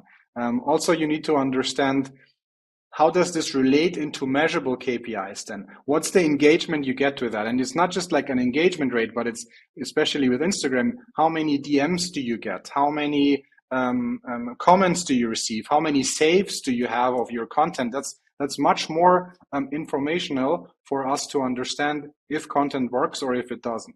I want to switch it up a little bit. This is a masterclass. You are experts. So I just want to do sort of quick fire, rapid fire, question answer. The first thing that comes to mind, because these are questions about your learnings and about how to scale. So this is the practical side of this. I'll start off with you, Andy. Social commerce is in its very early stages in Germany, but we've seen an explosion elsewhere, so we know what is coming. Where do you see marketers struggle the most, and what is your advice to beat this challenge? We still have this aspiration that we had 10 years ago for digital. We can measure each touch point of each client and then get exactly the right message to exactly the right time. And we as humans steer this. And I think that doesn't work. That doesn't work for many reasons. First is regulation and privacy. So you can't just track a user across everything. So that doesn't work. Second is there's so many variables you have to look at. We as humans can't do that. So we have to trust machine learning and things that they have this right thing. But we have to prepare everything for this. So we have to be excellent in each channel. Doesn't matter if that's Instagram, Facebook, TikTok, any other digital channel. So you have to build excellence in each of those channels and understand those channels. And the second is let the systems work. So give them liquidity in terms of where they reach the users, in terms of which is the asset that can be used. Because that works out in all our campaigns with clients who do that. We see they have much higher success than anyone who says, okay, I define how this needs to look like. Get away from our German way to just start doing something when we have a tested, super sophisticated end-to-end solution. So you don't imagine how often I hear, when is checkout coming to Germany? And I say it's months, maybe years.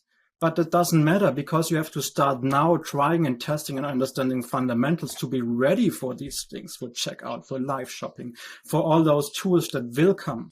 Of course, scale is another hurdle to clear.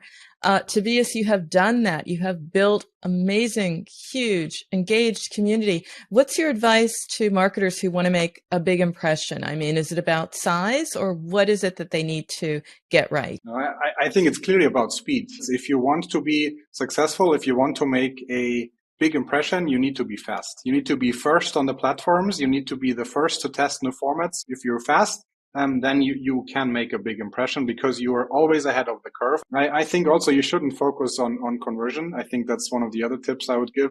If you focus on conversion, you are probably doing the wrong things in the very beginning.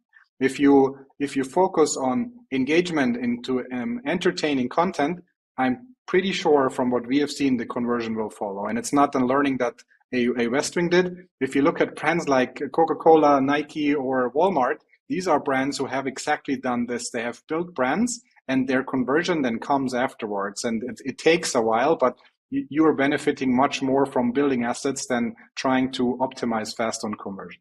Now, Nicole, you've just started, so it's been an eventful year full of learnings. I'd like you to share your biggest accomplishments so far. Well, I guess not the biggest, but maybe the most unexpected accomplishment for a brand that is almost 275 years is probably that we are brave enough to enter TikTok and also enter it as one of the first in our market. That's the direction we want to go. We want to test, and that would also be maybe the advice I would give, and that's also going in line with what Tobias and Andreas said before. It's you need to be brave enough to test, maybe then also adjust, and you have to be calm when things not turn out the way you expected it in the first place at the beginning, and then you have to figure out your way and figure out how your brand can at least seize the opportunities of those platforms and how you can speak to your community. Uwe, I want to end on you because it's about having a conversation, storytelling. You told me that before. What are some of the ways or the topics even that brands and marketers can embrace to get that conversation, to spark that conversation, above all, get noticed in the communities they want to cultivate for all the right reasons, of course, in 2022? I'd say there's two general buckets. One is the topics and conversations that I actively want to provoke, steer as a brand or as a service. So topics that I choose, that I do create content for and with, and that then resonates within the community. And I think the other bucket is conversations that are already happening or just coming up. If they suit to my brand, if I'm in a position to hop on that trend, to ride that wave, I should do that. But that means I have to have a decent community management in place. I probably got to have tools that signal me quite early that something is rising, that a topic is rising. And then I have to have very fast decision on, as a company, do I want to ride this wave or don't I want to, because it doesn't fit my overall brand message and brand story. A brand still owns the brand story and must still own the brand story. And the other trends is movements, things like sustainability, etc., etc. Whole different approach, because whatever I do needs to be longer lasting, needs to be way more credible, maybe a bit less entertaining as in funny thumb stopping, but more informative entertaining as in thumb stopping for reading, for digging deeper. And that also means more content in this direction throughout a longer time, because credibility that I have to earn as a brand. So yeah, I would say these three buckets, topics I want to share, viral trends that I want to hop on or not. If so, I got to be fast and creative, and longer lasting terms that are a strategic decision to take as a brand or to not take as a brand. So a lot of this around listening, around the right tools, the right mindset, as we heard, to be brave, to be bold, to be loud. All of the directions that brands and marketers should move in 2022. I want to thank you for sharing your advice, your guidance, and your experience. It's been a wonderful panel. Thank you for sharing your thoughts. Thank you. You're welcome. Thank you. Many thanks to our panel, Nicole, Tobias, Uwe, and Andreas, and to our moderator, Peggy, for such a super interesting discussion. We're going to take a very short break now, and we'll see you back in 5 minutes for more useful, insightful, and thought-provoking sessions.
our sponsors and media partners, Meta, Mission Female, and Adzine.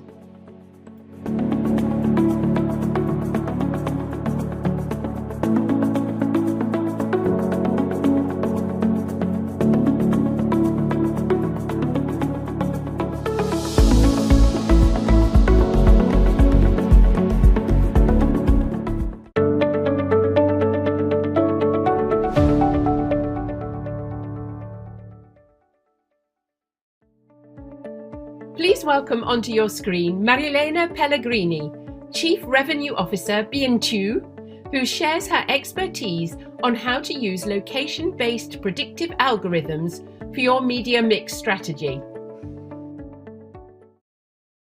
Hello, everybody. I'm Marilena Pellegrini. I'm the CRO of Binto. Today I will be with you for 20 minutes to speak a little bit more about the predictive audience and the predictive advertising. So let me share the screen with you.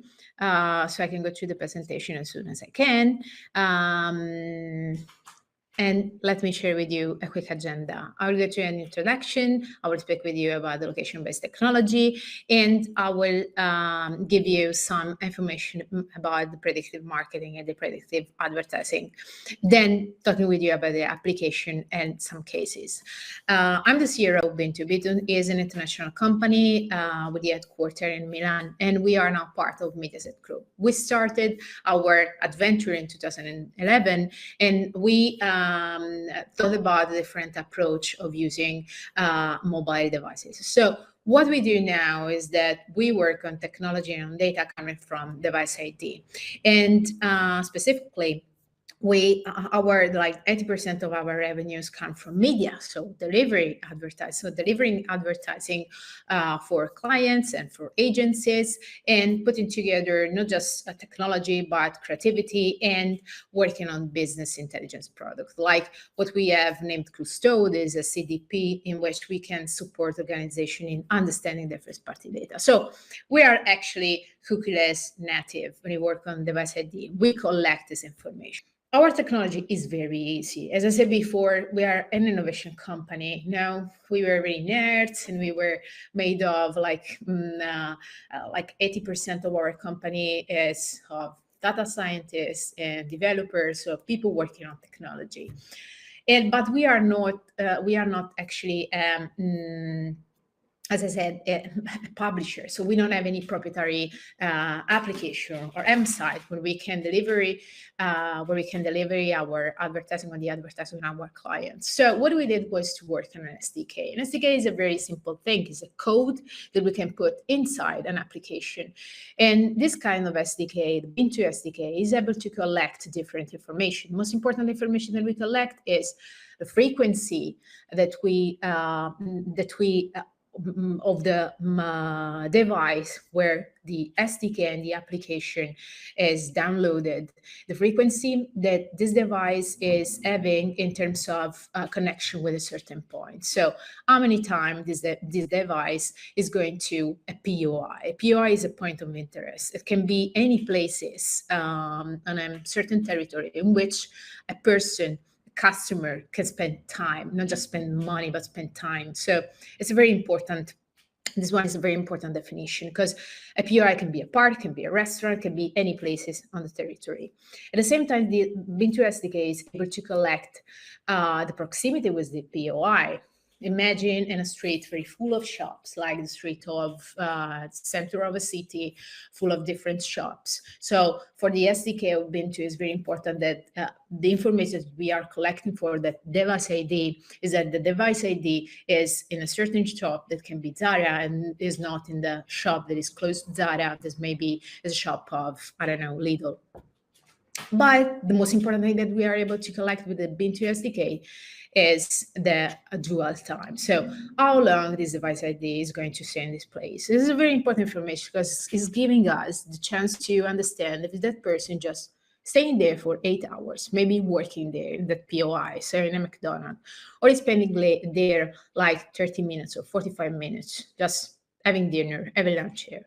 So starting from the technology, what we can say, we are able to predict the future using this kind of data. Because like I told you till now, like I said until now, what is very clear is that we are able to say what was happening in the past, but of course, using the data, so understanding which was the past habit, what kind of habit we had in the past, and what kind of routine we got now, we can, in a way, using the data to push a little bit more customer in a behavior in the future. So it was a very scientific approach. So our attitude was to identify a pattern that was actually in habits. So that was repeated. That was repeated not just from one device ID, so one person tracked by our SDK, but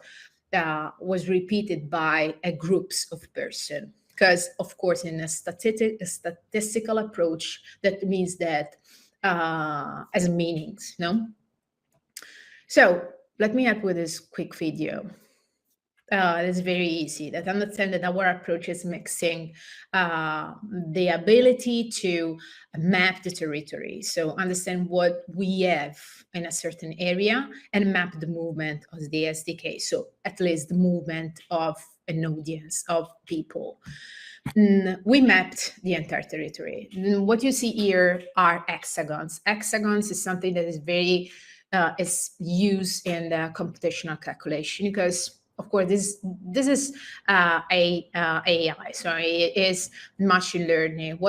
Our goal is to create technology, so a math algorithms that is working by repeating itself and seeing if there is differences, if there are differences, if there is something that is repeated or not. So we map the area, identifying hexagon.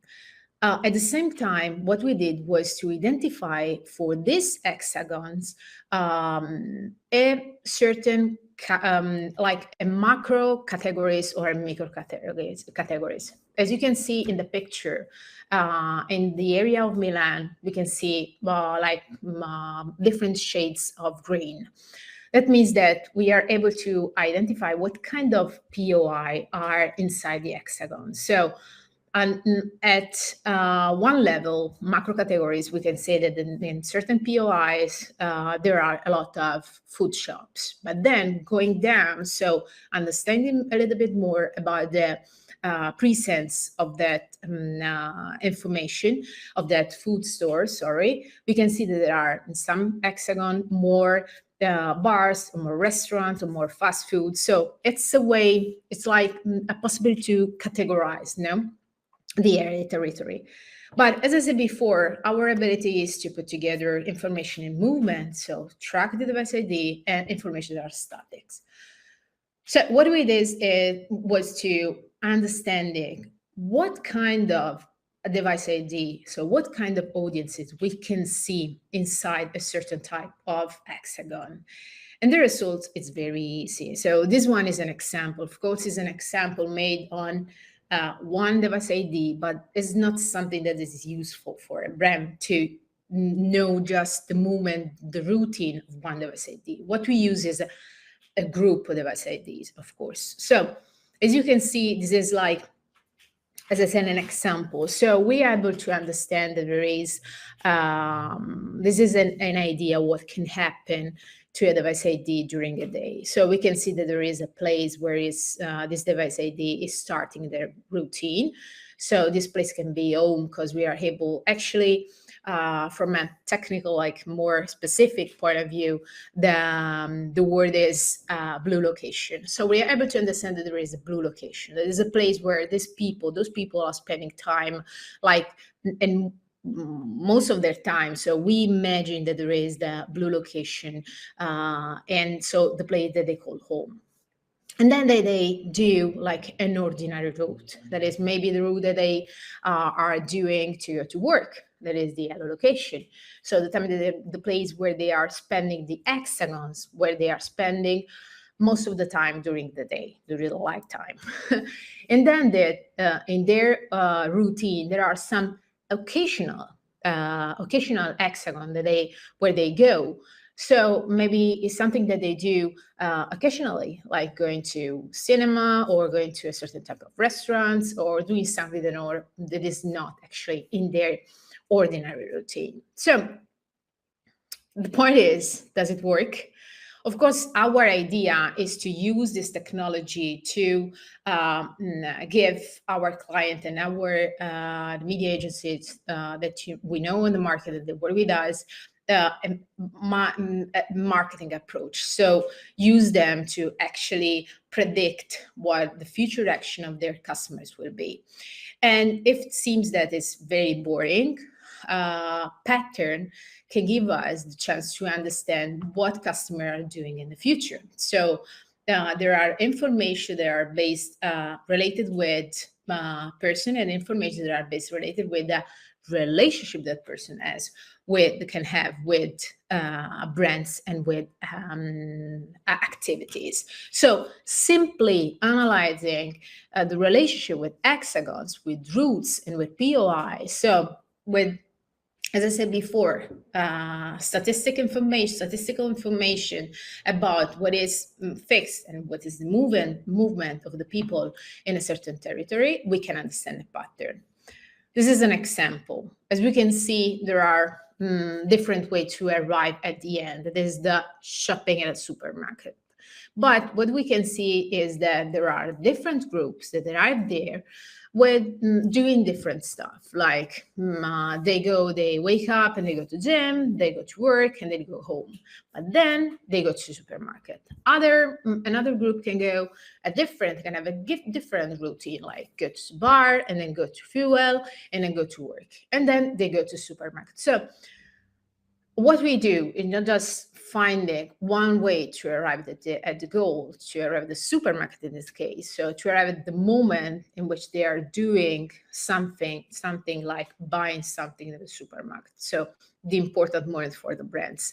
But what we do is that we extend those routines to other kind of audiences, to create audiences by lookalike.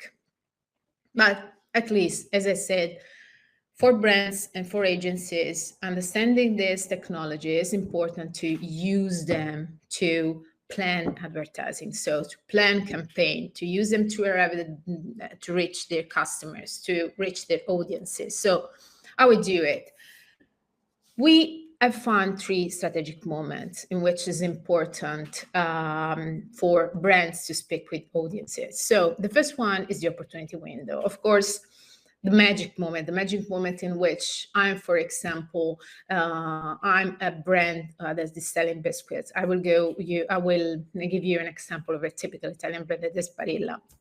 So I know that I have an audience that is doing the shopping list because I saw them doing shopping at a supermarket, always, for example, during the weekdays, every Tuesday and every Monday after work. So I know that I have an opportunity window before this moment in which I can speak with my target and I can give them some advices about my products, and I can push them to buy that product. And then I can work on free time moments because I know that I have the chance to know that there is a specific hexagon in which people are spending time that can be their home, in which they are maybe having some time to relax and whatever. So this is another important moment that I have like brand to speak with my audiences. And then there is the last one, that is the hexagon targeting. This is the most important one. I mean, this is very interesting because this is all about habits. So what happened that when I'm doing something that is my routine, I don't pay attention to what I'm doing, like doing the same street to go to work. No, it's something that I get in my movements, and I know that I can repeat without paying attention too much every day. In that moment, I have a very high attention to any other things that I can find in my typical routine, like actually the routine that I do, that I said before, going to work. But just speaking about example, because what I want to give you is more like practical.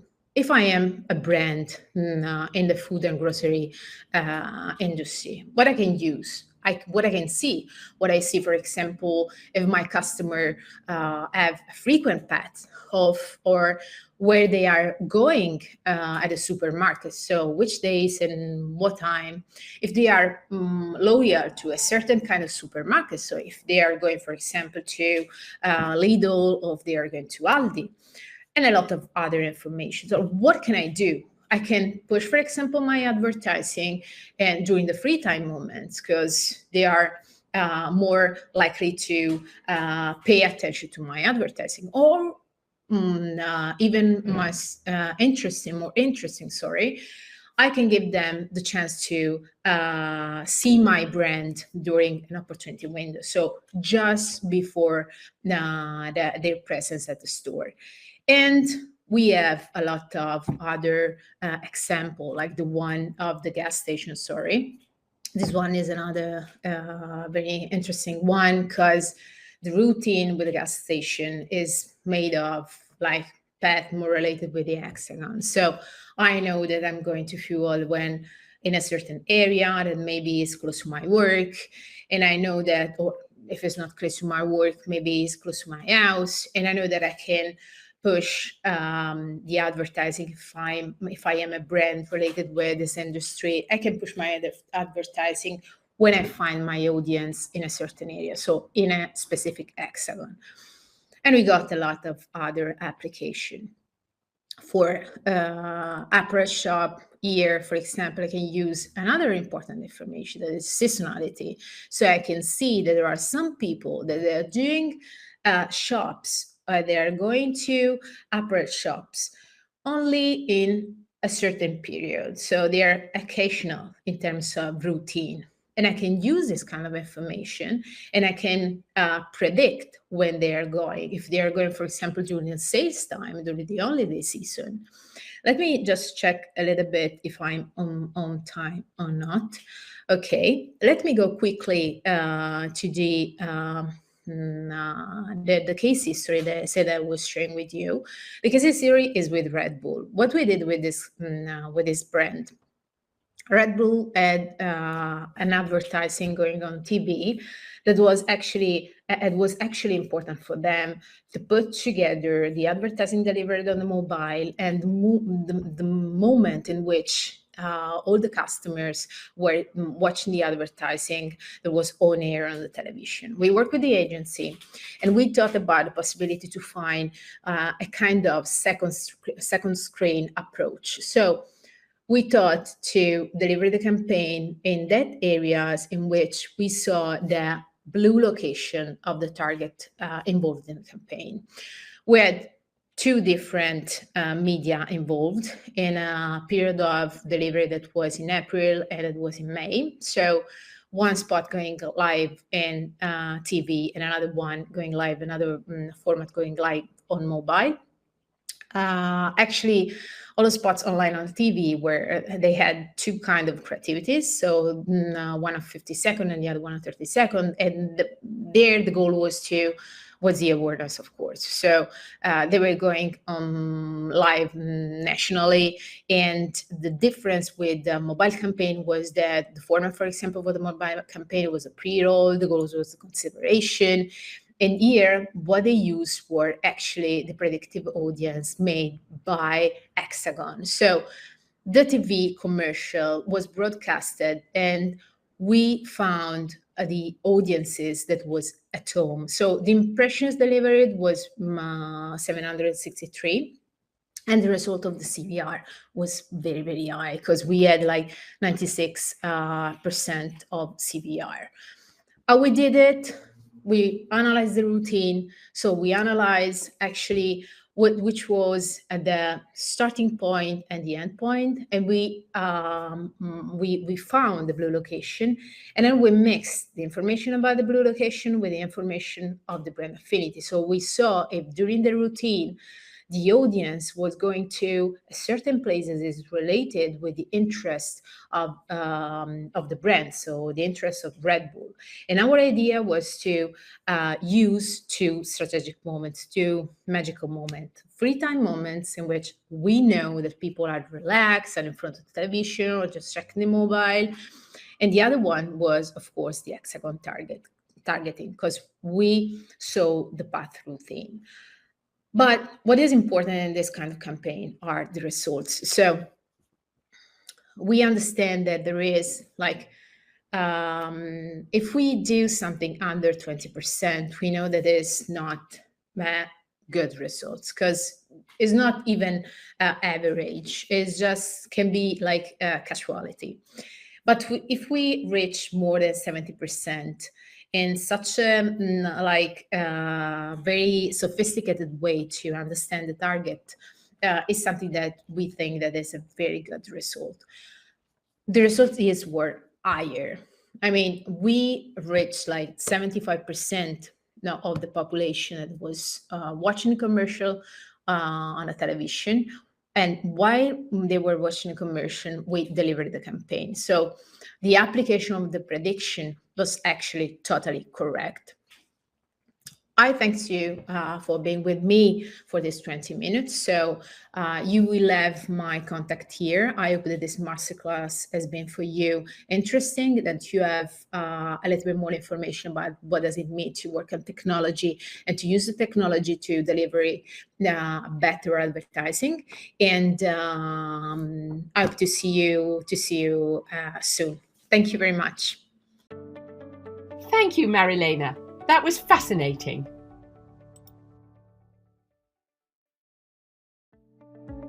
With his recommendations about how brands should analyze existing creatives and what changes can be made, here's Remerge's creative director, Andreas Stahl. Hello, and thank you for joining me. I will be talking a little bit about post-IDFA creative strategies. My name is Andreas. I'm the creative director at Remerge, so a retargeting specialist based out of Berlin. So I'll tell you a little bit about what we know and how we are working with creatives post-IDFA. There's three general setups here, and that there's three questions that we're generally asking, and that's one, what are the creative modifications in terms of the formal and visual aspects of it purely. In the second part, I will be talking a little bit about what changes need to be done to the mechanism. That is, sometimes we call that marketing mechanism, but sort of like the logic and the way the ads work on a functional level. And then the third section is, for us, a very important part about post-IDFA creative is how to test sustainably and how to do testing in a way that helps you improve your creative performance in the long term, and not just testing as much as possible short term, but then not having anything to build on. So these are the three overall setups. I'm going to walk you through them. So the first thing, creative modifications, changes on the surface. This is what changes on the design. So we structure creatives into a couple of categories. And so in that sense, there's different aspects to them. And so the first thing we look at is general layout aspects. That is here use of space and visual balance. Use of space means that the content and the visuals are adapted to the size of the ad, which is something that doesn't actually happen as often as you'd think. Mobile campaigns are often sort of run in lots of sizes at the same time. And you have to make sure that every size is ideal for where it's going to be delivered. So there's going to be full screen interstitial ads in the same campaign as small banner ads. So you want to make sure that you don't just scale the elements up and down, but that you make sure there's the correct amount of visual information in the banner versus in the interstitials, and it's not always just the same. Then second layout aspect, we refer to as visual balance. You want to make sure that all of the elements in every size are equally important and are sort of like on equal footing with each other. So the example on the right is one where you can see on the top left in the ad that there is the publisher logo, which is much, much smaller than everything else. That's generally not something we recommend. If it's worth including in the ad, it's worth including in a way that is easily readable and with the same visual importance as the other ads. The second aspect is, what are the brand design elements? And so in that case, it's either graphic elements or characters. Graphic elements means that you take elements from the brand from other media, from other advertising, from general design, and you want to make sure that they're included here. The example that we have here is a pretty good example because this is a Star Trek creative that uses visual elements from the Star Trek style interfaces. So if your brand has strong visual elements that are recognized, you want to make sure that you can use them as much as possible. And then characters is a separate story. If you have characters, if you have maybe a celebrity endorsement, if you have people in any sort of way that stand for your brand and are recognizable in connection, that's also something that you want to leverage as consistently as possible. And then the third aspect here is visual coherence. And so this means specifically that you want to make sure that the ad is aligned to what the experience of the user is going to be afterwards, i.e., in this case, we're showing a user acquisition ad, and that means you have a experience where if you tap on that, you land into the App Store. So a common way to do this is you show visuals and you show a general design that is a little bit App Store looking. You have a star rating, you have like a little description text on white. So visual coherence here means is the ad looks like what the next step in the user experience is going to be. Similarly, what we recommend for retargeting is you want to make sure that experience is coherent as well. So that would mean you make your ad look like the app. So because that's going to be the next step, you're going to be sent straight into the app. So you can already show this to people. So the experience is, again, coherent.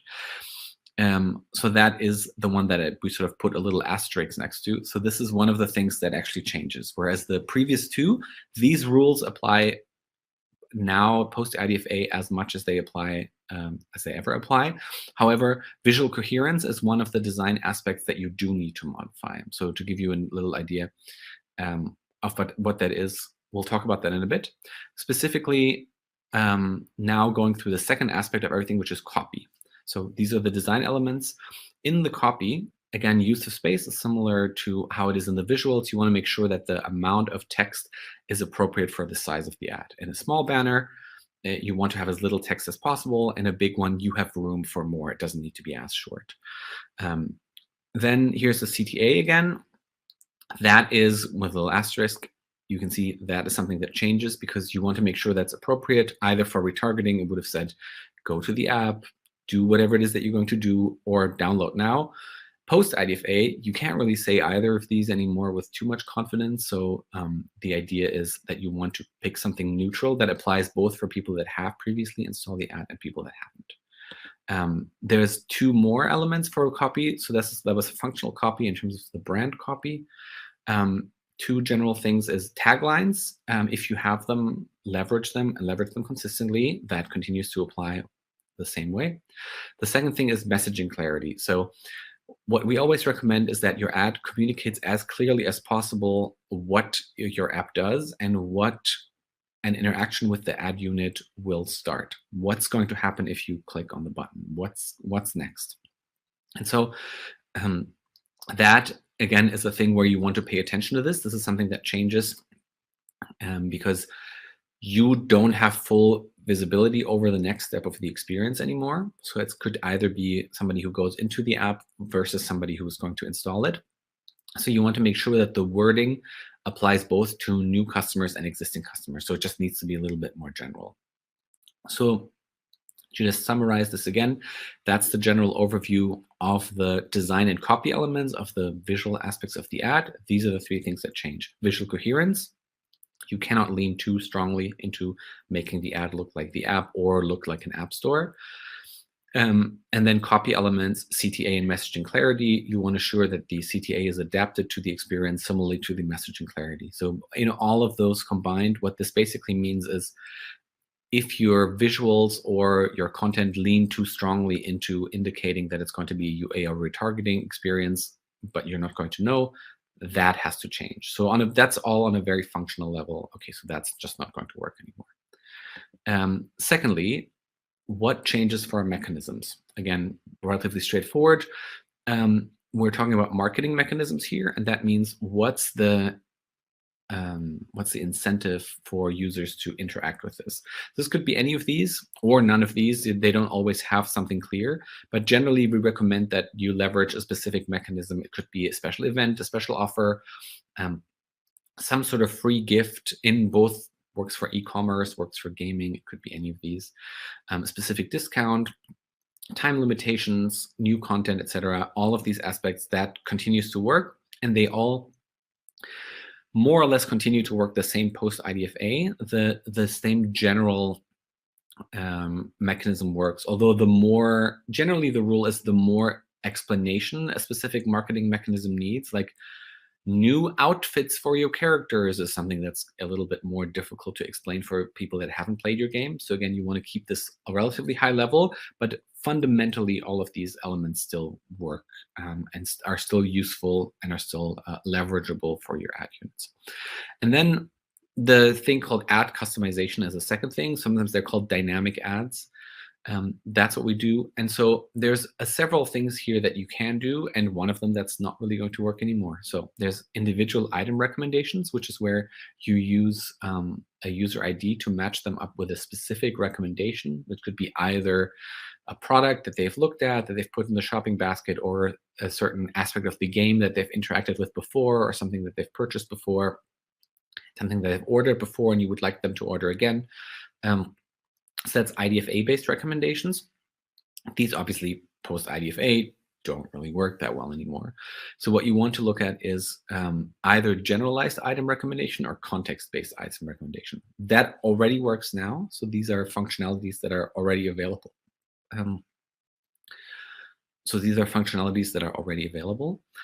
But in this case, it's going to replace the individual item recommendation. Generalized item recommendation means you're just showing either whatever the most popular purchases or actions that you want to target in your app are, or it could be something that's popular during that particular time, or something that that you want everybody to see. So if you just have a specific recommendation for everyone, then you can just do that. The second one is a little bit more specific. That's context-based item recommendations, where you use the available data that you have of the user and their environment to make sure that they are seeing something relevant, or as relevant as you can make them. What that could be, for example, is time of day recommendations for food delivery. So you show breakfast items in the morning, you show lunch items at lunch, you show dinner items, or maybe like alcoholic drinks or something like that, if that's appropriate, in the evening time. So you do a context-based recommendation, like you don't know where that user has ordered food from before, but you show them what's most relevant at that time of day. Other examples for that is it could be based on the weather, it could be based on the user's location. So you can do all of this by like targeting, showing them the most popular restaurants in a particular city or geo, or showing them something that's suited to the weather. When it's very cold, you show a certain kind of food. When it's very hot, you show them something else, etc. These are all ways that you can do ad customization, and that is something that does change a little bit post IDFA. That's just an overview of what you could substitute this with. So for context level information, these are things that you can use instead of targeting them by IDFA, by the user ID. This could be either publisher based, so you pick specific app publishers to show them to. This is similar to how you would target in sort of print advertising. You pick the magazine, you pick the audience to show your ad to, and do it that way. Location, again, you can leverage location as part of the messaging. Like I said, it could be either restaurants in the general area, or if it's an e-commerce thing, if it's a brand that has shops, it can contain like a little map that shows you where the locations are, if there's anything near them. Time of day message, I already mentioned. Product popularity, that is something where you can combine, for example, location and popularity. So you don't have to show a generalized most popular products, but you can show them most popular products where you are specifically, most popular purchases where you are. All of that works. And these are all ways that you can do that. Then the third aspect of this is you want to make sure that you're testing your creative sustainably. And this is something that's personally always very important to me. because I feel there is a lot to be gained from testing, but that doesn't always, people don't always have their testing set up in a way that that profits them the most. So I want to explain that a little bit. There's two main aspects really that you want to make sure all of your testing covers, and that means it's got to be focused and it's got to be buildable. So focused means you really only want to vary one element at a time. And for example, you change the CTA, or you change the main character, or you change the headline, and you only change that one thing and the ad is identical otherwise. So you can focus specifically on what the impact on performance is that this particular element has. So that's how that works. And you don't want to sort of combine things. You don't want to go too fast. You want to make sure what is your sequence of things that you want to learn about, how valuable is your logo, how valuable are the headlines that you're using, etc. And you go through them one at a time so that you can pinpoint exactly what the impact is. The second thing that I always want to focus is make sure all these learnings are buildable. And buildable in this case means is you want to generate learnings that you can apply in the future.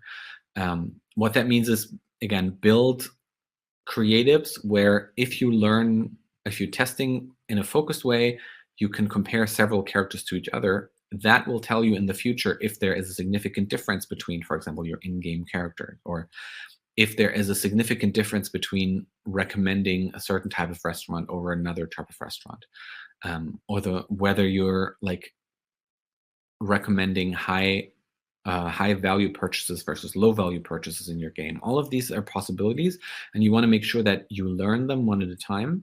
And then these are things that you can then apply for future ads. So you learn something, you take that learning, and then you build on it with testing another thing and another thing to optimize towards what would be the ideal ad, what would be the ad that makes the most sense for you. And that way you can identify the value of all these aspects, and you can improve your performance consistently by figuring out, okay, so what's important to have? And this is another thing. You want to make sure that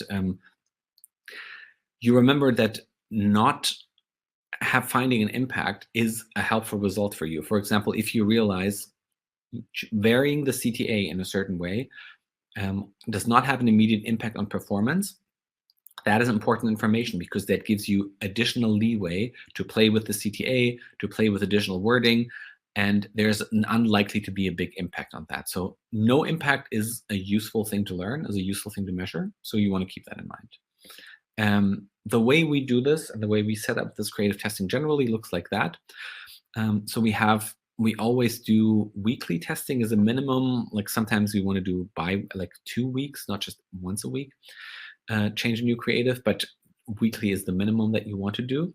And so that's the process that we set up. We start with the design phase where we build all of the creatives. The way we usually do this is we start from the way the ad usually looks like, and we build like one case that has everything in it. And then we start testing out the variations. We only test interstitials because there's the most flexibility and the most room to test. So you start there, we get approval, and then we test individual elements.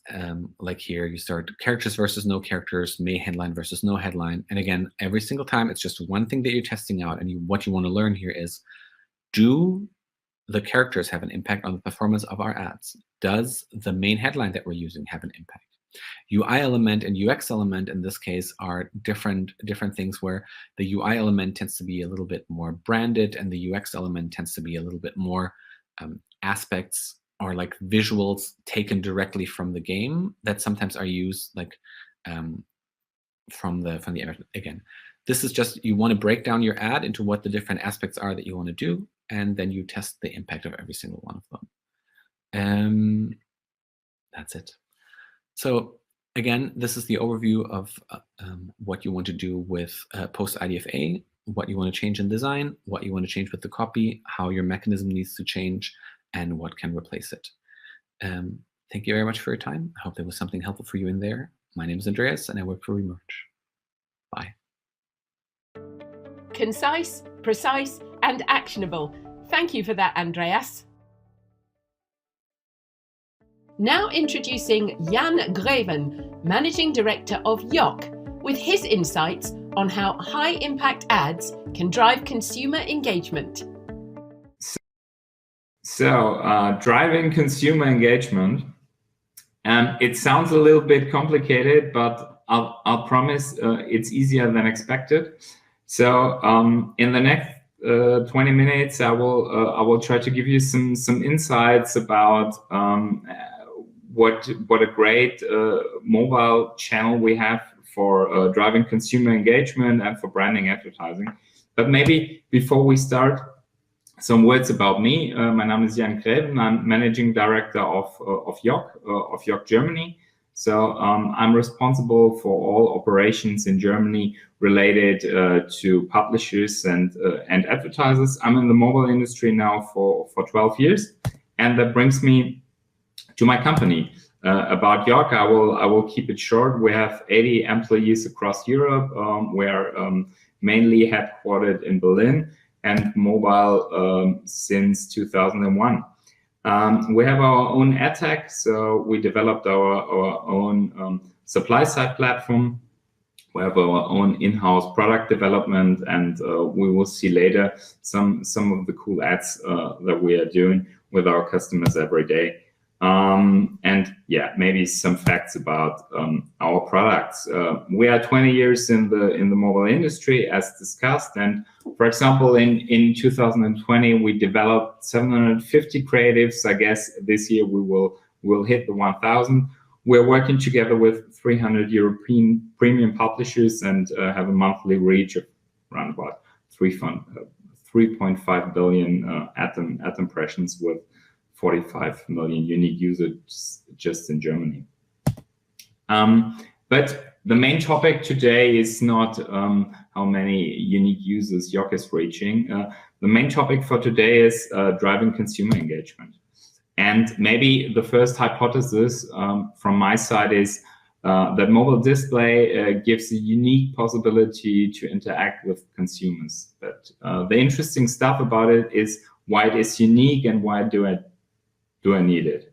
First of all, the status is we often face media stereotypes. What is the media stereotype? If we talk about mobile display, people say, okay, mobile display, it's the small banner, and the small banner means performance advertising, and that's not a channel for brand advertising. But this is wrong, and I will try to show this to you. Another media stereotype is that brand advertising or goals of brand advertising can just be reached with video. We will also show you that video can be a part, but it's not the holy grail. So it's maybe the challenge is more interesting. So every day we are exposed to around about 5,000 ads, and that brings me to this small banners with low impact.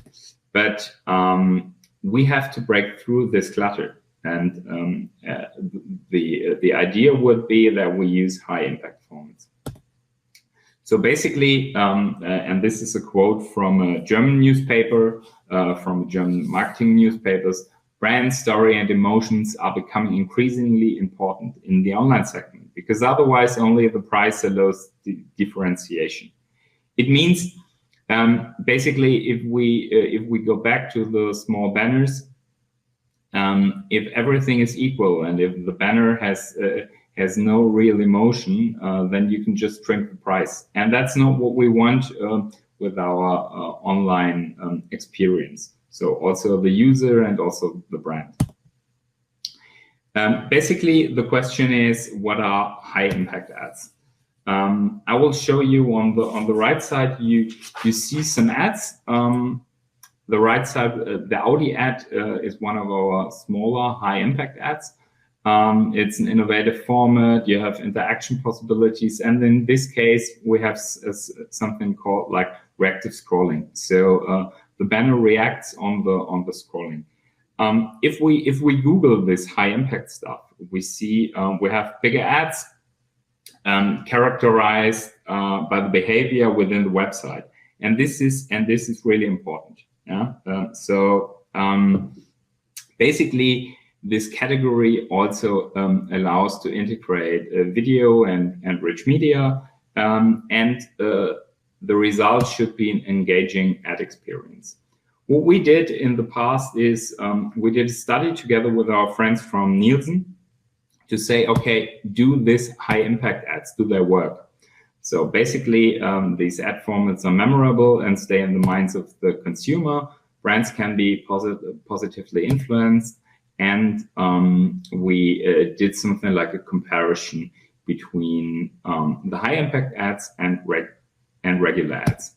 To make a little deep dive here, first of all, the ad recall was influenced really positive. So the ads are more memorable than standard ads in this case, and also the ad recall and the unaided brand recall. So we didn't tell our panelists what brand it is, and you see the high impact formats achieved a 4 times higher and unaided brand recall than the standard ads. So really successful panel here. And also what's really important for us, it's do the people really like our ads? So also after repeated contacts, the panelists said that the high impact ads were really appealing, and the brand was consistently perceived as positive. What you see here is like you see high quality, creative, innovative. These are things that we would like to hear in related to the brands that work with us during this study. The last point from the study is standard formats require a doubling of advertising contacts. This means also in the planning, this is really interesting, because if you try to manage your budget, you know that you need at least the double amount of standard ads to achieve your brand KPIs. I will show you some quick examples of the ads so that you get a better feeling what is a high impact ad. On the right side, you see our interstitial ad. Here you have the possibility to have a swipe also. Now on the right side, you see the branded takeover with an integrated video. The branded takeover consists on 2 ad formats. So we have first of all the interstitial, and then the skin. And here we have our mobile skin in this case for Sky. On the right side, you always see the standard banner that we compared in this study. But basically, here's another case for the mystery scroll. It's also a sticky format where we use this reactive scrolling. But basically, we asked, is there a secret formula for engagement? Now we saw a lot of ads, but engagement is one of the parts we want to do a deep dive today. So problem, first of all, is that users have attention spans shorter than a goldfish. Why? Because we have a banner blindness, maybe related to the 5,000 ads you saw. And on the other side, the ads that you see are mainly poor. Weak ads, which are intrusive, irrelevant, and in most cases, also a really low quality. So what do users want, and for which ads will they pay attention? We have to deliver good ads, or we have to create high impact ads. But what is the formula for great high impact ads, and how it should look like? So basically, a good creative is the essence of a high impact ad. So going back to the creative makes sense. But the creative, what are the ingredients for having such a good ad, a good creative? I will show you now several points, and I will also show you example. First of all, we have to bond a user to an ad. Then we have to entertain the user, something like gamification, and give him the opportunity to interact. show relevant and dynamic content, stop being boring. Use innovative features, tell a great story that matches your brand, and use high quality assets. Don't worry, you don't need to have all these ingredients for one ad, but one or two should be in there, and maybe especially the last one, use high quality assets. It's for me the basis for getting a cool creative. But maybe going into a deep dive and showing some examples. First of all, we have bonding. Bond users show them that there is an experience. On the right side, we see it using reactive scrolling. So the user scrolls, and we see that in the end, the people are kissing each other, for example. Or you can integrate something like a poll, so that you could trigger your customers to interact with your brand, and in this case, make a decision about Disney's Olaf in this case. Be interactive.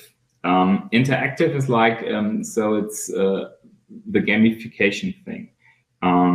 We have no passive banners in this case, because we know that mainly users want to be entertained. In this case here, the users have to find different characters within the picture, yeah, and after you found the characters within the picture, you can see the video for the film. Gamification is really relevant. What's also relevant is dynamic content. For example, we have here an example about weather. So if it rains, it makes sense that you show people, especially here in summer, that you show content that is related to the weather outside. And this is possible. And I know rain and weather is a poor example, but the easiest one. You can add any kind of data into ads. So it would be the more dynamic an ad is, the more interesting and relevant it is for the customers. And what is also a good thing is that you have to add features. Features, basically what we saw in the beginning of the examples was gamification. But for most campaigns, it makes sense that the interaction of the user is really short. So it will be something that the user is just swiping or tapping for one time. And in this case, we have the shake. So the user is allowed to shake and something happens in the app. It's designed for mobile, it's intuitive, and it's using special features of a phone. And trust me, this is the thing when I said in the beginning, it has to be unique. And this is the only device in the whole world that gives this opportunity. Last but not least, it's storytelling. In this case here, we have a milkshake. So the user is designing its own milkshake without knowing that this is a new film.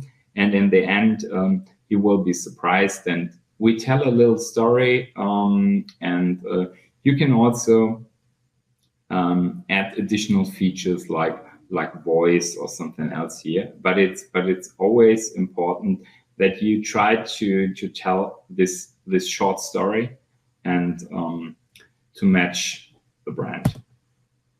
High quality assets, yeah, it's like the basis for me, and especially if you are talking to brands with a high reputation, high quality is the basis of every ad. If we talk about performance indicators, the more brand score is one of the examples I wanted to give, because normally when we talk about KPIs, it is like we are counting clicks, we're having a look at the viewability, but for that kind of rich media ads, it's not broad enough, because what is missing? If we have a look in regular performance indicators, we just see viewability and clicks. And in this case, mode is also adding the engagement of the user, and if the ad was really in an active view. And this is really important for us to show also external companies that our campaigns work and that high impact has a massive impact. Yeah? So it's like it would be, please note that that's not everything is about pure viewability and clicks. It's also about engagements, and the more brand score gives a good indicator here. If your more brand score is 850, it's perfect. Otherwise, yeah, please feel free to talk to us. But the environment is also something that gets more and more important.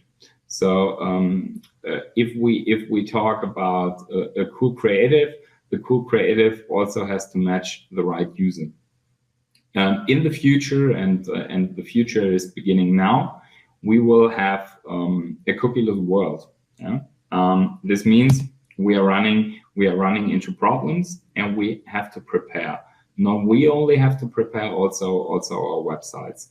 So basically, what could be the idea if Google is ending the Chrome support for cookies end of 2023? So we will have alternative ID solutions like ID5, LiveRamp, or the Unified ID by Trade Desk.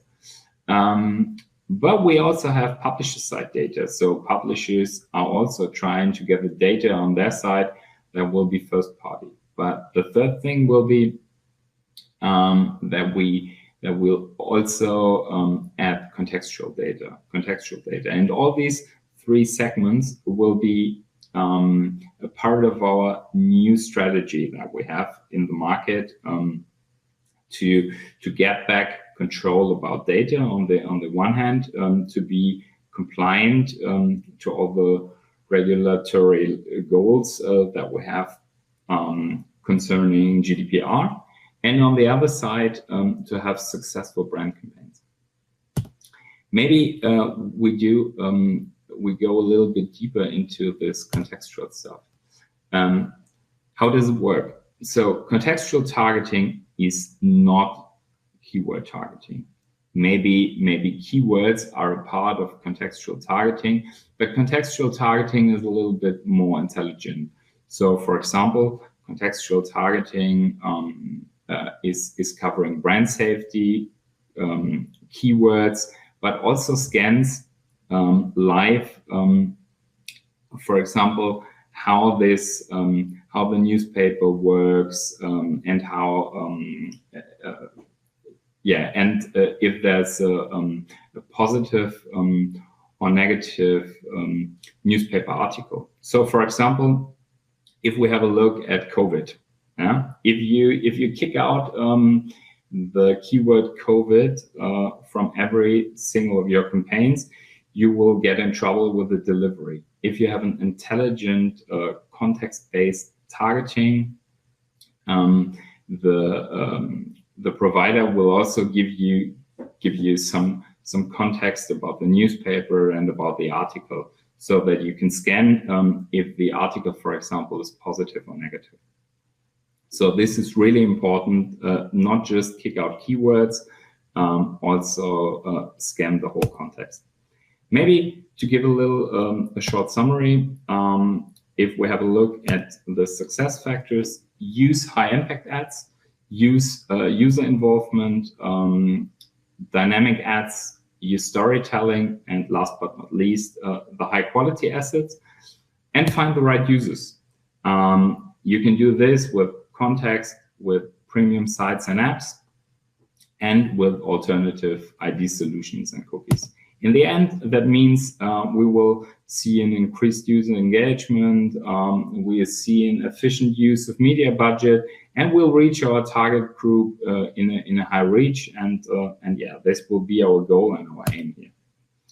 yeah, last but not least, that's our claim: stop advertising, start telling a story. I think this is really good, related to our goal with the high impact ads. And yeah, if there are any questions, this is our showroom. Feel free to have a look into our high impact ads, and if there are any other questions, just drop me an email.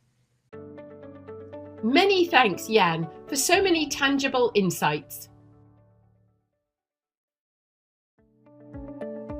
Now, here to show how to deliver successful data-based campaigns without cookies is CEO of Madvertise, Françoise Roloff.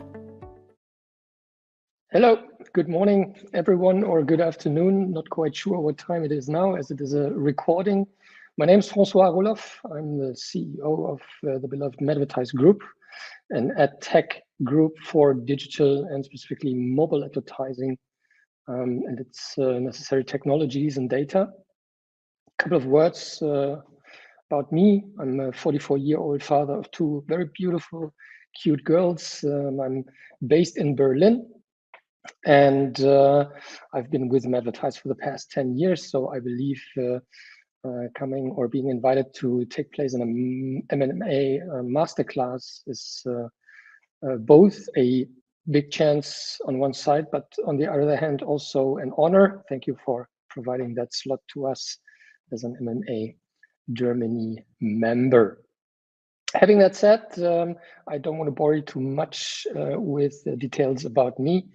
And I will introduce the Madvertise Group with a few slides, and then move forward to our key topic of today, which is basically involving ACR technology in an ever growing and merging technology convergence world, even in digital advertising, or even more in digital advertising.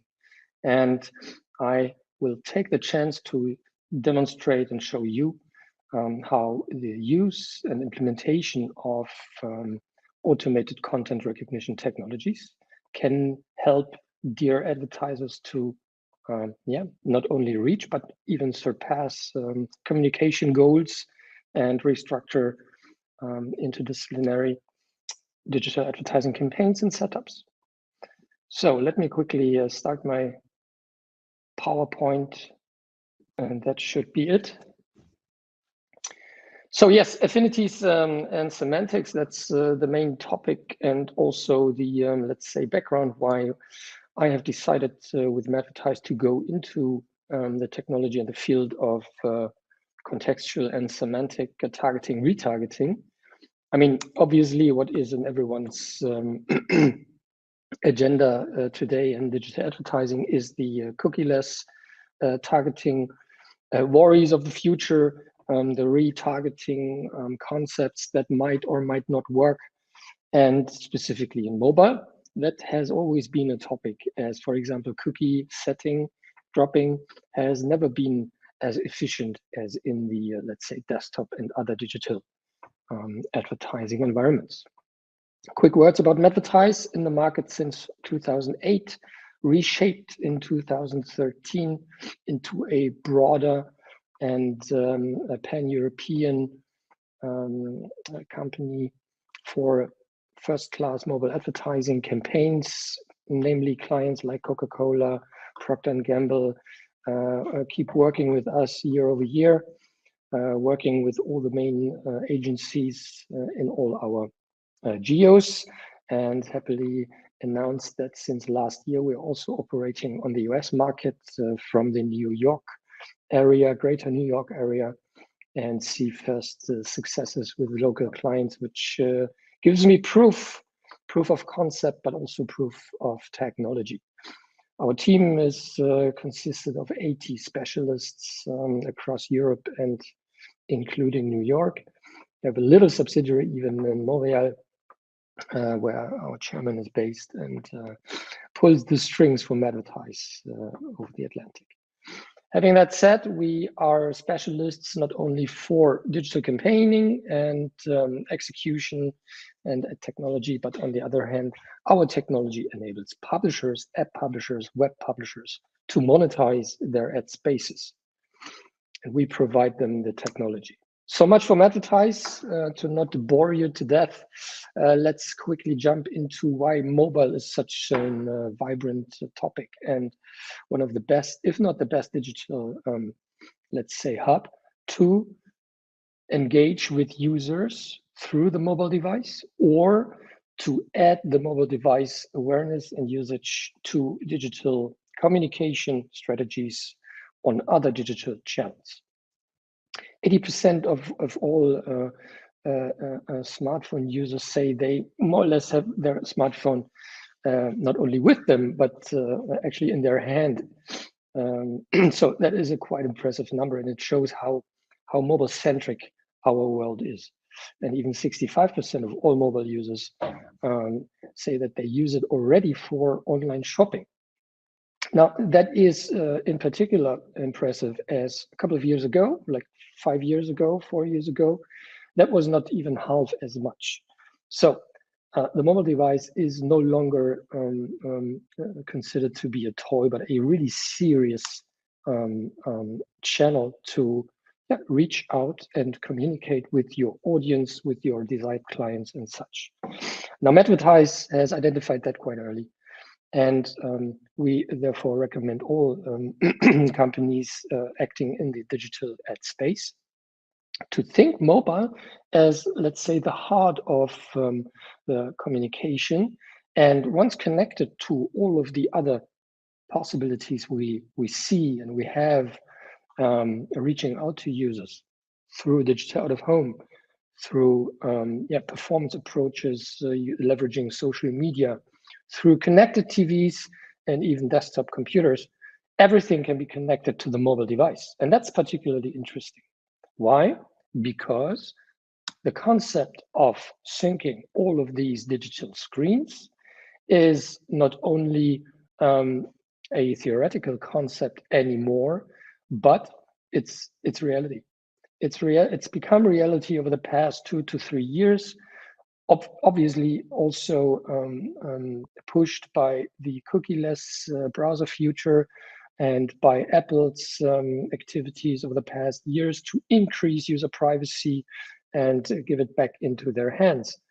And now, as I said in the beginning, with the cookie-less age approaching or having started,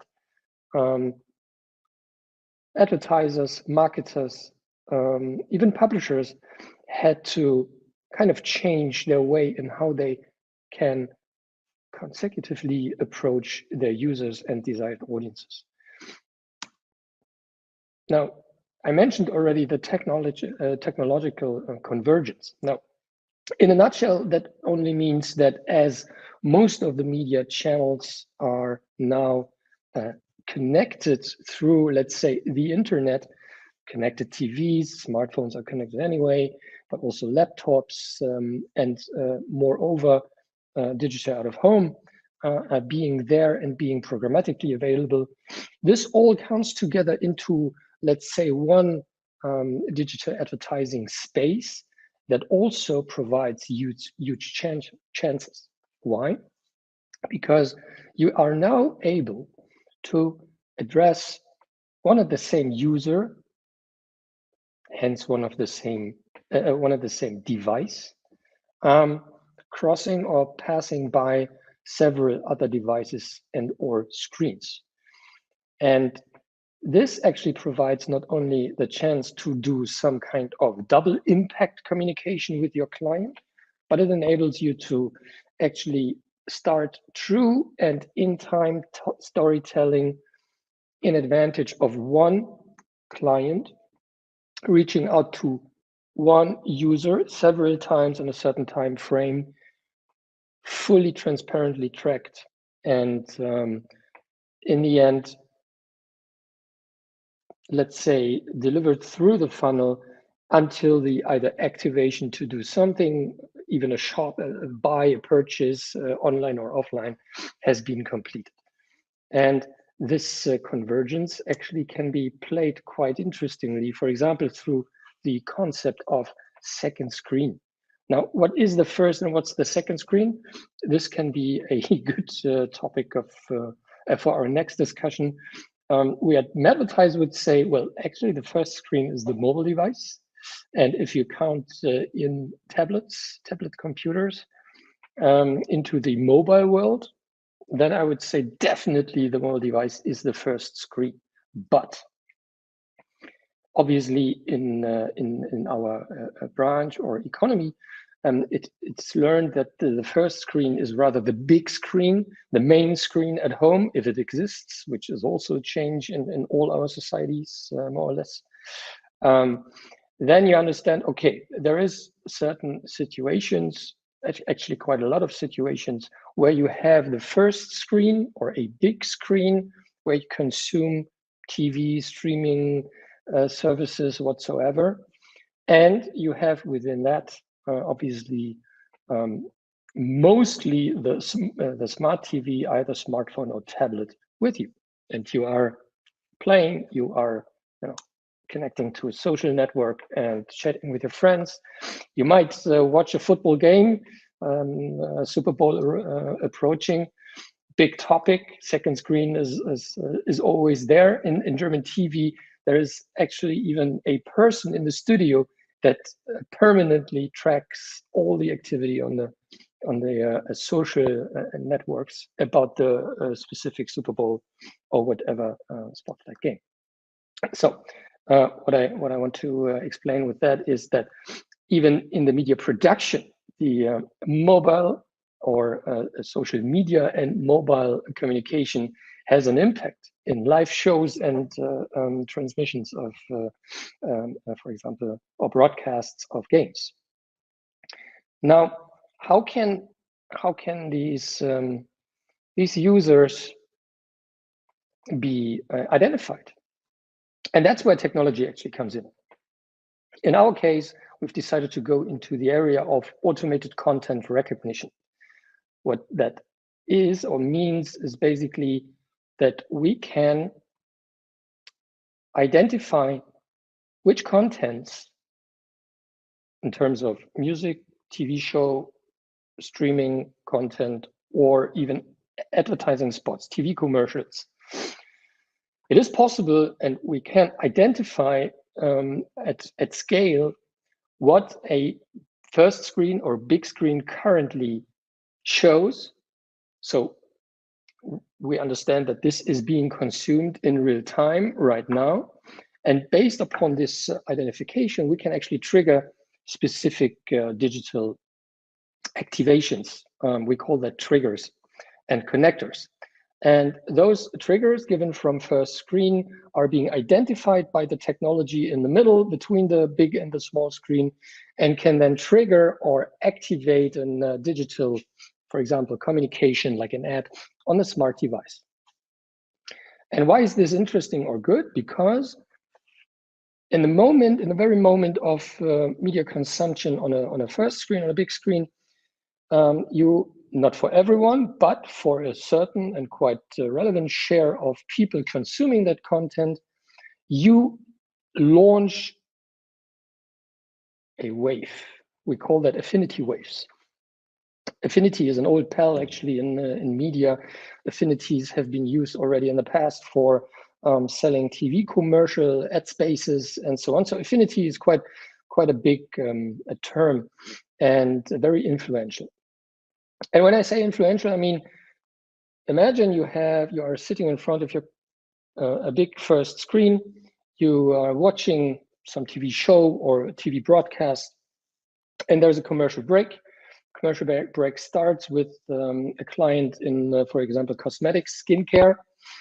And within that commercial breaks, activity on the smartphones is much, much higher. So engagement is even higher during commercial breaks. But what happens, and we have proof for that later on, is that you actually can see the activity in the internet on, for example, keywords like skincare or a certain skincare brand after the first screen or the TV broadcast initiator showed that commercial.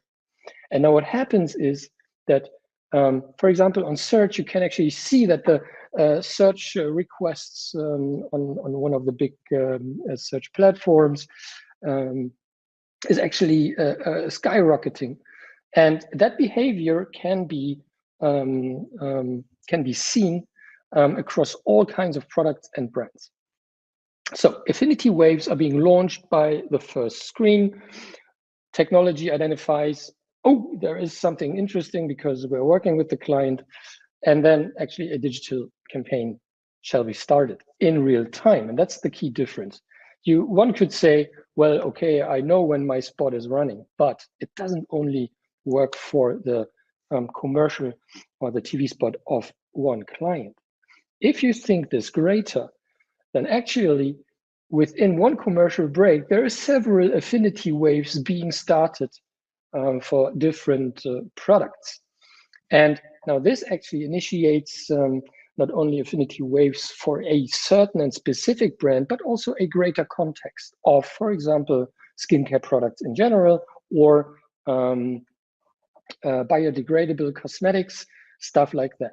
So actually, the ACR technology approach enables advertisers to engage with affinity waves of their competitors, even of a rather abstract competitor. If we're talking about skincare, first brand I would be reminded of is, for example, Procter & Gamble or Nivea.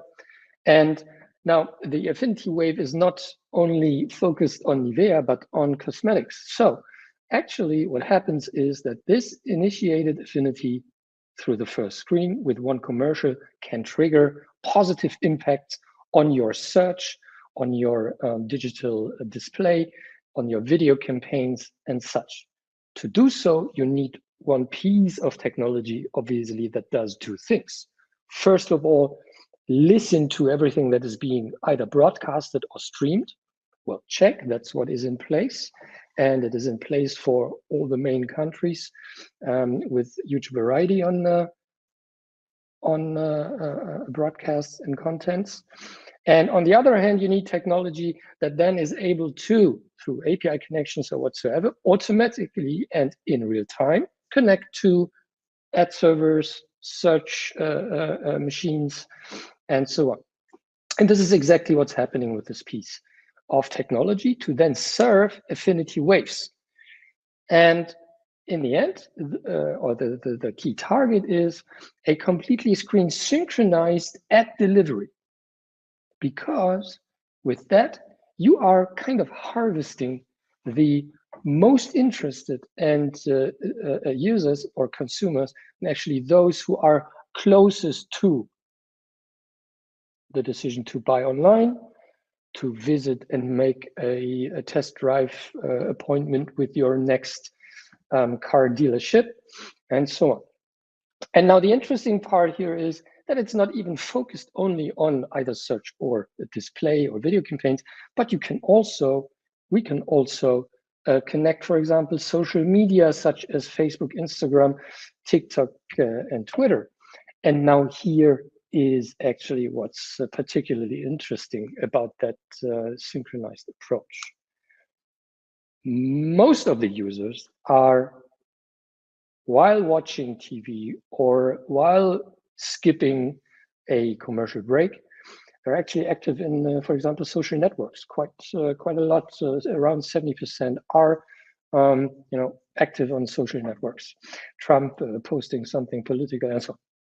So having that said, activating also the social media communication and campaign, or Google search or other search machines and display, and even potentially digital out of home in a certain timely flow or sequence is actually the perfect structure to have not only one or two impacts or contacts with one desired user, but have even more than three. And everything more than three for everything who is in marketing, we know it needs actually a minimum of 3 to 5 contacts to then push someone to act and to engage with a brand, with a product, whatever.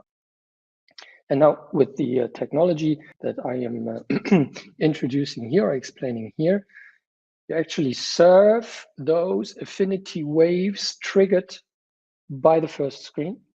And you leverage and surf those waves, activating all the other disciplines for the client, for an advertiser, with the goal of measuring the impact on its e-commerce site or the checkout button or the calendar for dealership test drives and so on. So semantics and automated content recognition are obviously a perfect driver to leverage on the technology convergence that I have introduced, and the effects are quite impressive. If you look at the screen I'm showing here, you will see that out of several campaigns, on average, we saw 51% increased CTR, so huge engagement jump. Even the activation, for example, on Facebook, triggered by the ACR technology, increases by a minimum of 11% on average. And at the same, for example, we can decrease the media buying prices, such as CPC, and increase at the same your share of voice on any given screen or technology. And that's quite interesting. Interesting also because everything is related to efficiency tracking, and you can fine-tune then during a campaign delivery using ACR technology. You can fine-tune which KPIs are more relevant for you, which channel actually that you have connected to the first screen is bringing more to your shopping button or a checkout, mein Güte. And by doing so, you actually then step-by-step optimize into the perfect setup of an integrated convergent campaign planning. And that was, I believe, just in time, exactly the amount of time that was given to me. And I'd be super happy to answer questions in the aftermath.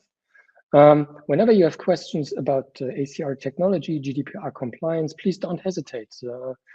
It's an interesting but new field of linking all your digital communication efforts. And yeah, let's take it from here. Thank you very much for your time. Thank you, Françoise, for so many superb and useful learnings. Finally, we return to Katja, who brings this second and last day of Impact to a close. Wow, what amazing talks today and discussions and masterclasses. What a blast. Thank you to all our speakers. It was really interesting, and I hope you at home enjoyed it as much as I did. If you would like to continue the conversation, please sign up to our newsletter, mmagermany.de, or follow us on LinkedIn or Twitter, or join our Slack community. There you can find, the contacts of other attendees and get in touch with the speakers. Yes, also a big thank you to our supporters, Meta, Mission Female, @Sign. And I hope we see you in the future for our other events. Thank you. Stay safe. Goodbye.